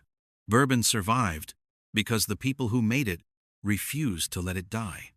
And the people who drink it now, they honor that survival every time the cork pops and the aroma of oak and history drifts upward. Chapter 9. The Age of Innovation. Bourbon's renaissance didn't stop when the shelves cleared and the world rediscovered its taste for charred oak and patience. It accelerated. It evolved. It expanded beyond anything the old families could have imagined, even in their wildest, most hopeful dreams. What began as a careful revival turned into a full-scale cultural movement, an era defined not by survival, but by creation. The modern bourbon world is not merely a return to form. It is a new creature entirely, wildly experimental, fiercely competitive, unapologetically bold, deeply knowledgeable, historically conscious, technologically advanced, and globally influential. This is the age of innovation, the moment bourbon stepped beyond nostalgia and embraced its future with both hands. A future still rooted in fire, grain, and oak, but shaped by science, ambition, creativity, and the hunger of a new generation. Let's walk into this era, the age of master distillers and mad scientists, heritage giants and restless independents, barrel finishers and yeast whisperers, blending prodigies and tech-driven visionaries. This is bourbon today. and bourbon tomorrow. And Hefteman, the new foundations. Science meets story. For centuries, bourbon was crafted by instinct. A distiller knew a mash was ready by smell, knew a barrel was right by weight, knew a warehouse floor matured fastest by feeling summer heat drift upward. Those instincts are still alive, but now they have partners. Chromatography, microbiology, grain genetics, heat mapping, humidity analysis, stave chemistry, infrared toasting, controlled yeast propagation, barrel entry proof strategy. The industry began documenting what old-timers just knew. And when you mix instinct with science, something extraordinary happens. Bourbon becomes both art and engineering. Distillers now track fermentation curves, yeast ester production, char depth effects, extraction rates, micro-oxygenation, evaporation patterns by warehouse zone. Barrels aren't just filled and forgotten. They're studied. Rickhouses aren't just built. They're designed, and mash bills aren't just recipes. They're formulas with centuries of tradition and modern clarity. The result? A new era of precision bourbon, repeatable, scalable, yet still soulful, is the promise. The rise of finishing a new layer of creativity. Barreling bourbon in charred American oak is law. But finishing it? That's art. Starting in the late 2000s, distillers began exploring secondary finishes with a hunger that bordered on obsession. Suddenly bourbon met port casks, sherry butts, Madeira barrels, cognac casks, rum barrels, French oak, Mizunara oak, stout barrels, Cabernet barrels, vermouth barrels, orange, Curacao barrels, honey barrels, maple barrels, Amburana, and each finish added new layers: port, deep fruit, plums, richness, sherry, raisin, nuttiness, oxidized sweetness, rum molasses, and tropical warmth, cognac, creamy luxury and orchard notes, Mizunara, incense, sandalwood, elegance, honey velvet texture, and bright sweetness, Amburana, spice, cinnamon, wild aromatics. Finishing wasn't a gimmick, it became a language, a way for distillers to express identity, a way for new brands to stand out, a way for bourbon to evolve without losing authenticity. Rate, the new generals, modern master distillers. Bourbon's resurgence created new icons, men and women, whose influence rivals that of the founding families. Jimmy and Eddie Russell, Wild Turkey, guardians of bold, high-proof tradition, masters of rye, architects of rare breed. Russell's Reserve, Kentucky Spirit, Harlan Wheatley, Buffalo Trace, scientist, engineer, innovator, the mind behind hundreds of experiments, from Warehouse X to unique mash bills. Drew Kulsveen, $2, blending prodigy, creator of Purple Top Magic, a modern artist with a still. Parker and Craig Beam, Heaven Hill, architects of Elijah Craig Barrel Proof, Larceny, and the rebirth of classic brands. Fred and Freddie No, Beam Suntory, carriers of the Beam lineage into the international era, creators of Booker's, Knob Creek, and the next generation of Beam expressions. Connie Baker and the Craft Innovators, Marianne Eves, Nicole Austin, Lisa Wicker, etc. A new wave of distiller talent bringing fresh perspectives and mastering both chemistry and storytelling. Dan McKee and Brent Elliott, Michter's and Four Roses, minds behind some of the most balanced, elegant bourbons of the era. These distillers are not just making whiskey, they're shaping the palate of the modern world. Isnauyo, the modern giants distilleries that define an era. Buffalo Trace, the innovation engine. No distillery defines the modern bourbon era as dramatically as Buffalo Trace. Projects include Warehouse X, climate-controlled experiment building, the Antique Collection, Blantonzow, Weller's, full lineup, Pappy Van Winkle Partnership, Experimental Collection, H&G Warehouse Studies. Single-barrel programs that create cult followings. It is the gravitational center of the bourbon world, for better or worse. Heaven Hill, the quiet powerhouse. Heaven Hill embraced transparency, barrel-proof releases, and classic brands. Elijah Craig Barrel Proof, Larceny Barrel Proof, Henry McKenna, 10 Single Barrel. Heaven Hill Heritage Collection. Parker's Heritage, a distillery rebuilt twice, committed to quality every step. Beam's Suntory Tradition meets global vision. Beam's global partnerships enabled international distribution, collaborations, experimental releases, revitalization of classic brands. Booker No's legacy remains alive in every barrel-proof Beam release. Willett, the cult of craft. Independent, bold, distinctive. Their family estate bourbons and ryes became modern treasures. Wild Turkey, the honest bourbon. Jimmy and Eddie Russell kept Turkey exactly what it always was. Bold, high proof, oak forward, authentic. Rare Breed is the bourbon that never compromises. Four Roses, the blend master's dream. With 10 recipes and 2 mash bills, Four Roses created elegant bourbon with unmatched consistency. Michter's, the luxury standard. The rise of limited but exceptional bourbon with perfect balance and elevated aging. Bardstown Bourbon Company, the new blueprint. Perhaps the most important new distillery in modern history. They embraced transparency, blending, sourcing done right, modern architecture, collaboration over secrecy, technology without ego. Discovery Series changed the game, honoring heritage while embracing future blending artistry. Intrepid Day, the rise of blending as art. For decades, blending was considered corporate or industrial. Today, blending is the new frontier of creativity. Blenders like Dixon Dedman, Kentucky Owl, Dan McKee, Andrea Wilson, Michter's, Bardstown Bourbon Co.'s team, Compass Box influenced craft thinkers, Blue Run's Kentucky sake makers turned bourbon designers, independent bottlers like Barrel Craft Spirits turned blending into craft.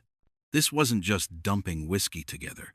This was layer building, profile sculpting and tone, finish harmonization, complexity curation, sensory anatomy. Blending became as revered as distilling, sometimes more.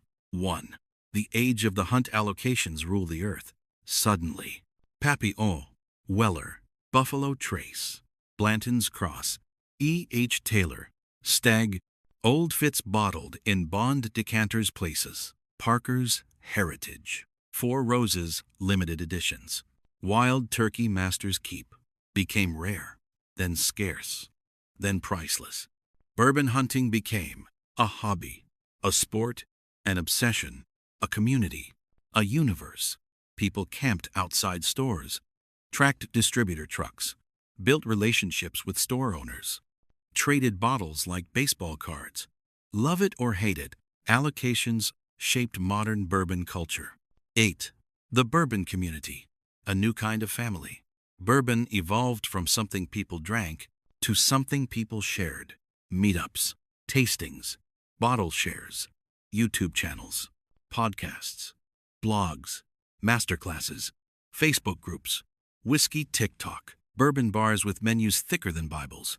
People discussed mash bills class, rickhouse locations, warehouse letters, yeast strains, barrel proof, neck pours, sometimes ridiculously, single barrel variations, collectible labels.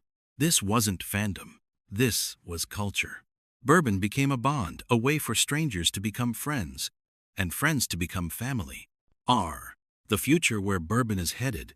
We now stand at a crossroads. Demand is higher than ever. Distilleries are expanding massively. Craft producers are growing. Aging stock is increasing. Innovation is accelerating. Global markets are exploding. Allocations are tightening. New mash bills are emerging. Technology is reshaping warehouses. And yet the soul of bourbon remains the same. The next frontier will include 1. Advanced aging environments. Controlled humidity, airflow, and heat cycles. 2.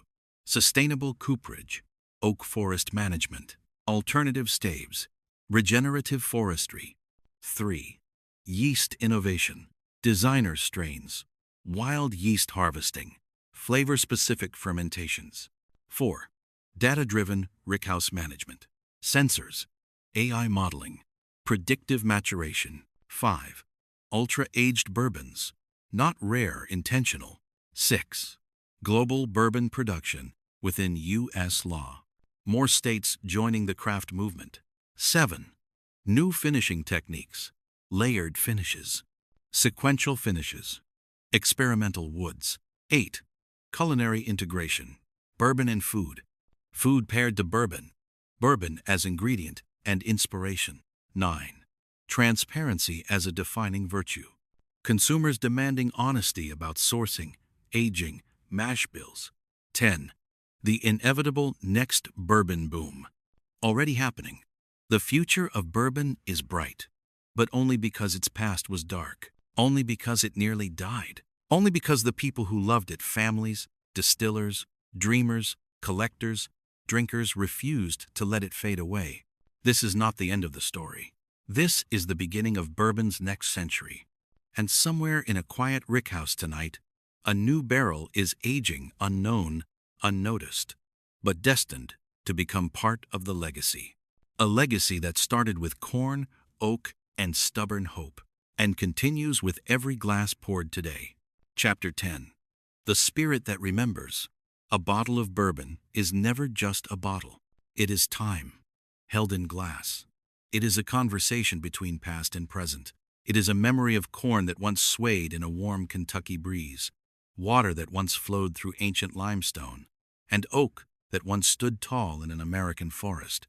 Bourbon is the physical proof that history can be tasted.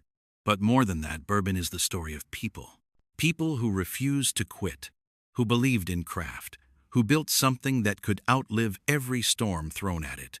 This chapter isn't a summary. It isn't a conclusion. It is the reflection at the end of a long walk through the rickhouses of time. A reminder that bourbon is not just a spirit in the glass, but a spirit in the world. Let's take that walk. One last time. Slowly, warmly, like sipping a pour that's older than your memories. In attention, the land remembers. Everything in bourbon begins with the land. Kentucky wasn't chosen. It was destined. The limestone water, the fertile soil, the wild American corn, the humid summers, the crisp winters, the oak-filled forests. Before a single still was hammered together, the land already held every ingredient bourbon needed to become itself. The pioneers didn't create bourbon. They discovered it as if it had been waiting there, quietly, for the right hands. And those hands belonged to families who carried their craft like a birthright into 90.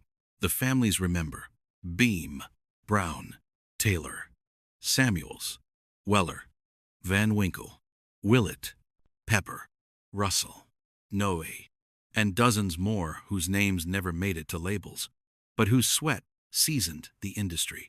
These families weren't trying to make history. They were trying to make a living. But when you do something with stubborn consistency, generation after generation, history sneaks up on you.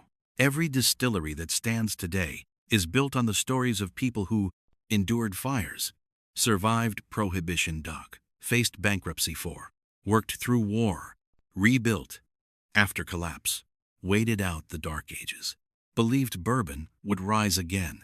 Bourbon is not the story of success. It is the story of perseverance, enclosed. The barrels remember. A rickhouse holds more than barrels. It holds decades. It holds summers and winters.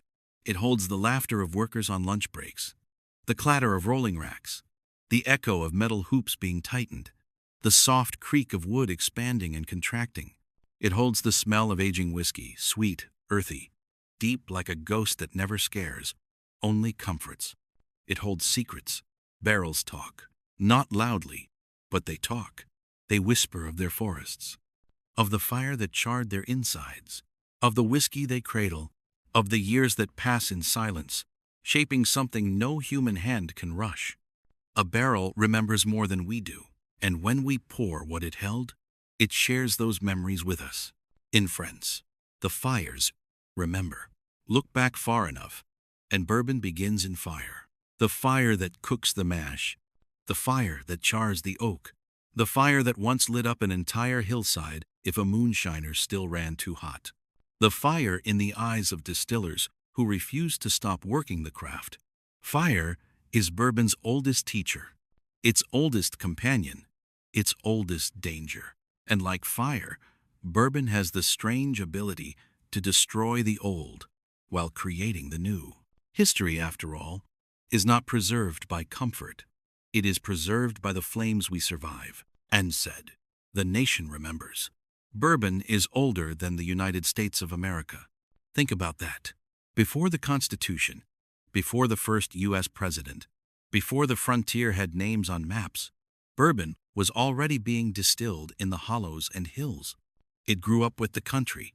It endured the same wars. It survived the same mistakes. It celebrated the same victories. When America struggled, bourbon struggled. When America rose, bourbon rose. The spirit and the nation are intertwined, bound by the same themes: ingenuity, resilience, reinvention, hope. To drink bourbon is to drink the story of America itself. In Netzwanner, the fall remembered why the Dark Ages matter. No bourbon lover today can fully appreciate a pour without knowing it almost disappeared. We forget that. Rickhouses were abandoned. Barrels were dumped.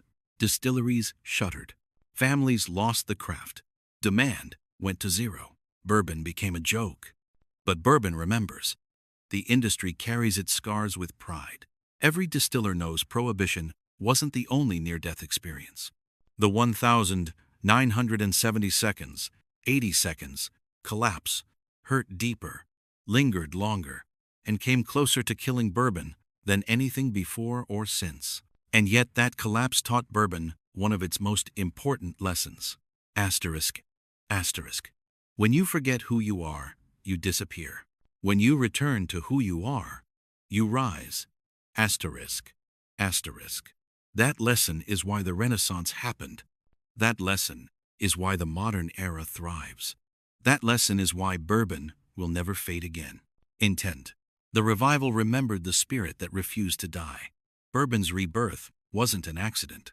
It was built by Elmer T. Lee's creativity, Booker Noe's boldness, Jimmy and Eddie Russell's constancy, Parker Beam's stewardship pawnee, Harlan Wheatley's innovation, Drew Colesvine's artistry, the Samuels family's reinvention, Julian Van Winkle III's loyalty to heritage use, the global drinkers who believed in American whiskey before Americans did bing, the craft distilleries that refused to accept limitations crimes, the collectors, enthusiasts, bloggers, bartenders, and everyday sippers who turned bourbon into culture. This was a revival created not by chance, but by love. Bourbon didn't just come back. Bourbon was brought back by hands that wouldn't let go, by palates that demanded more, by hearts that knew bourbon was worth saving. End quote. The community remembers. Bourbon today isn't just made in rickhouses. It's made in conversations, at tastings, at bottle shares, at distillery tours, around fire pits, at kitchen tables, in backyards, on YouTube channels, in online groups, at bars where a bartender remembers your favorite pour. Bourbon is no longer a solitary drink. It's a communal one. It invites connection, invites storytelling, invites new friendships, invites meaning, and the community doesn't forget. Not the good bottles, not the rare moments, not the history, not the people who poured the glasses. In Fortnite, the spirit remembers what bourbon really is. Bourbon is not alcohol. Bourbon is patience years in a barrel, craft generations of expertise, heritage families who refuse to quit, fire transformation through heat, time seasons layered into flavor, hope that the future will appreciate what the past created. You're not just tasting oak, caramel, tobacco, vanilla, cherry, or spice. You're tasting the beam stills that lit in 1795, the limestone springs that fed frontier farms, the first barrels floated to New Orleans, the bottled in bond act, the courage of the families who survived Prohibition. The dusty barrels nobody wanted in the 1,980 seconds. The first single barrel of Blanton's B. The first Booker's batch. The rediscovery of Pappy 4. The rise of Willet. The explosion of modern bourbon culture. You're tasting America's memory. And every sip reminds you that the spirit is alive. It lives in the glass. It lives in the rickhouse. It lives in the land. It lives in the people. It lives in you. And whys. The final pour why bourbon endures. Bourbon endures because it is honest. It doesn't hide behind additives, doesn't rush maturity, doesn't apologize for boldness, doesn't pretend to be anything other than what time makes it. Bourbon is the spirit that refuses to forget where it came from. It remembers. The land, the families, the barrels, the fires, the falls, the rebirth, the community. It remembers all of it and carries it forward. And as long as people gather, pour glasses, tell stories, and share moments, bourbon will live. Not because it is popular, not because it is collectible, not because it is fashionable. Bourbon will live because it means something. It is American courage in a bottle. American resilience, aged in oak. American memory made warm. And when the cork pops, when the aroma rises, when the first sip hits your tongue, you're not just drinking bourbon. You're participating in a 250-year story that is still being written. A story older than the flag. A story stronger than the storms. A story made by hands that believed in craft, family, patience, and fire. A story that will outlive all of us. Because bourbon endures. Bourbon remembers. And bourbon, like the people who make it, never stops rising. Chapter 11. Tomorrow's Whiskey. The future of bourbon and the philosophy of tasting. Every bourbon story up to this point has been history. The land, the families, the aging, the rise, the fall, the rebirth. But bourbon is not finished. The spirit is still evolving, still becoming, still whispering its next chapters in the darkness of rickhouses across the country. This chapter looks forward through the heat waves of summer aging, through the quiet winters where barrels contract, through the decisions of distillers not yet born. And then, when the future feels within reach, we'll step back inward into the glass to explore the philosophy of tasting. Not how bourbon tastes, but why it tastes, and what it means to truly know it. This is the final arc of the book, a meditation on what bourbon will become and how we, as drinkers, should listen to it. This Distillable, Part I. The future of bourbon. The next era. When tradition meets possibility. Bourbon has always lived in tension. Old versus new. Tradition versus innovation. Patience versus impatience. Instinct versus science. Heritage versus experimentation. That tension creates magic. And the magic is only getting stronger. Here is where bourbon is headed. In 2. 1. The new age of rickhouses' climate-controlled aging. For the first time in 250 years, distillers are beginning to control humidity, airflow, temperature, barometric pressure, heat cycles, not to cheat time but to shape it. Warehouse X at Buffalo Trace, a living laboratory. Climate experiments that will dictate the future of high-end aging. Bardstown Bourbon Company, temperature-zoned rickhouses that mature barrels with intention. Craft operations across the country, testing microclimates, alternative warehouse builds, elevation effects, geothermal heat, and more. Prediction. The next revolution in bourbon flavor will come not from mash bills, but from warehouses. And 2. Oak. The new frontier. White oak is bourbon's partner, but the world's forests are changing. Distillers are responding, planting their own oak forests, experimenting with faster-growing hybrids, curing staves longer, toasting with precision, introducing exotic woods outside the primary aging, legally, researching sustainable growth to secure bourbon's next century. Prediction. Cooperage will become as famous as distilleries. Barrels will be named, celebrated, collected. Riemann. 3. Yeast innovation. The quiet revolution. Yeast has always been the heartbeat of bourbon flavor. Now, it's becoming a symphony. Modern distillers are isolating historic strains, mapping flavor esters, hybridizing new yeast families, cultivating wild yeast from forests, fields, and farms, exploring yeast terroir, a concept once exclusive to wine. Prediction: within 20 years, yeast strains will be the focus of high-end bourbon lines like mash bills are today. In fact, 4. Fermentation. Longer, wilder, more expressive. Short fermentations produce efficiency. Long fermentations produce soul. The industry is rediscovering the magic of time. 5-day ferments. 7-day ferments. Open-air wild fermentations. Microbial layering techniques. Enhanced ester creation. Controlled bacterial involvement. Prediction: fermentation will be where the next generation of craft distillers makes their name. Lecture 5. Blending will become its own genre. Blending used to be seen as compromise. Now it is art. And the next era will include master blenders as celebrities. Limited blends composed like symphonies. Annual series based on blending philosophy. Cross-distillery collaborations. Multi-state terroir blends. High-proof blend showcases. Vertical blending of barrels from the same rickhouse stack. Prediction: blending-focused brands like Bardstown Bourbon Company, Barrel Craft Spirits, and High West will reshape the landscape when the backed. 6. Finishing. The infinite game. Finishing started as curiosity. It has become a language.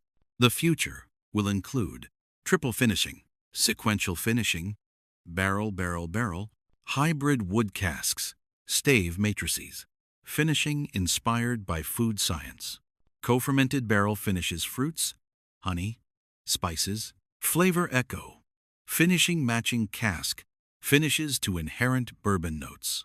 Prediction: finishes will become as structured as wine styles. Expect bourbon regions defined by finishing tendencies. Its pros. 7. Craft distilling the new voices. Craft distillers are doing what the big houses can't, taking risks, distilling wild mash bills, innovating with local grains, exploring heirloom corns, embracing terroir, creating young but expressive whiskey. Distilleries like Wilderness Trail, New Riffley, Garrison Brothers, Smoke Wagon, Balcones, Starlight, and Few, Frey Ranch, Kings County Rive are shaping a new era. Prediction: craft whiskey will produce the next legendary distiller, someone whose name will sit beside Beam, Van Winkle, Samuels, and Russell. Many. 8. The global bourbon drinkers, the new guardians. The next bourbon boom isn't American. It's global. Japan, South Korea, Germany, Australia, France, Italy, Taiwan. These markets are wild for bourbon, not just premium bottles, but craft expressions, single barrels, and barrel-proof releases.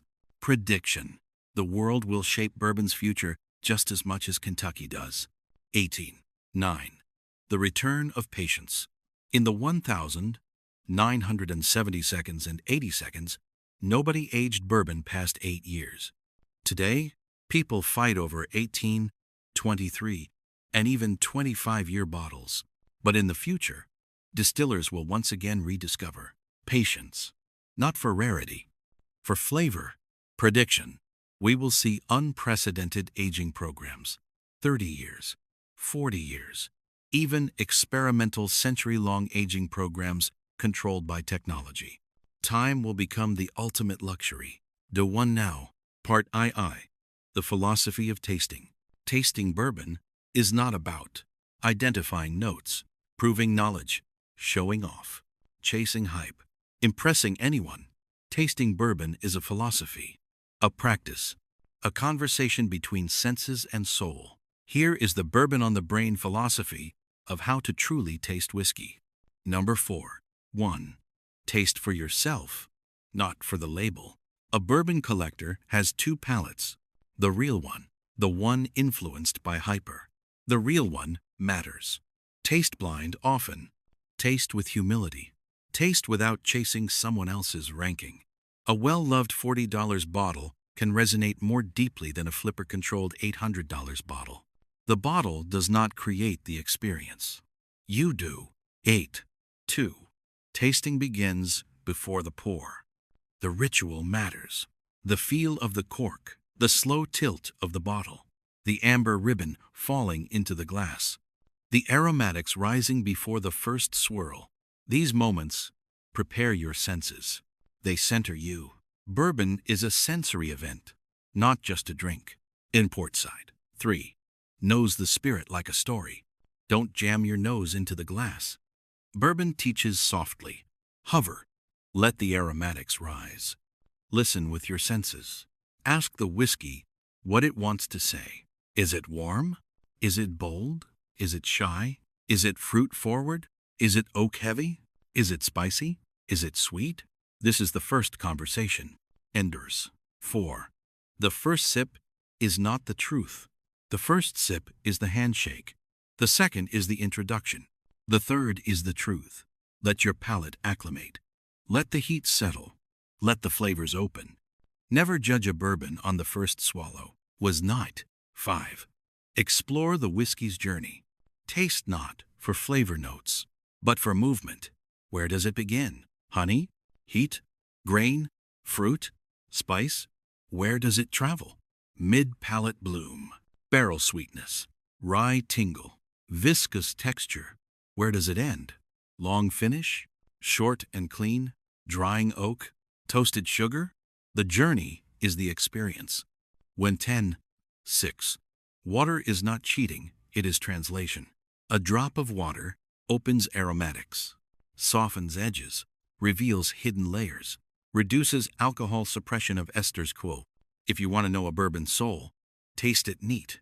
If you want to learn its secrets, add water. And 21. 7. The best bourbon is the one shared. You can drink bourbon alone, but you experience bourbon with others. A bottle shared among friends is amplified, expanded, deepened. Flavor is memory. Memory is flavor. A pour with friends tastes better not because of the whiskey, but because of the people, his faces. 8. Some bottles are meant for the shelf, most are meant for the glass. Collector culture forgets this. A bottle unopened is potential. A bottle opened is joy. Don't hoard experiences. Don't wait for a perfect moment. Pour the good bottles on good nights. Perfection isn't a date. Perfection is the moment someone says, "Damn, that's good," and you nod, knowing you made the right choice. End 2. 9. Bourbon doesn't just taste like flavors. It tastes like time. When you sip bourbon, you're tasting. The season it was barreled, the warehouse it slept in, the summers that warmed it, man, the winters that tightened it, the angels that sipped from it, the workers who rolled the barrel, the family who distilled it, the land that birthed it chapped. You're tasting time, and time tastes good. Endure. The final ideas why the future matters. Bourbon's future is bright not because of hype, but because bourbon is evolving into the best version of itself. History preserved. Craft respected. Innovation embraced in descend. Community growing. Palates expanding. Transparency increasing. Quality rising. Global love spreading. Bourbon has always remembered where it came from. Now it is discovering where it is going. And we, you, me, everyone who pours a glass with intention are part of that journey. We are shaping the future of bourbon with every bottle we buy, every pour we share, every story we tell, every conversation at a bourbon table. This is the greatest era bourbon has ever known. But the greatest era is never the final one. Because bourbon is still becoming, still evolving, still teaching, still inspiring, still waiting patiently in rickhouses, whispering, there is more to come, and there always will be.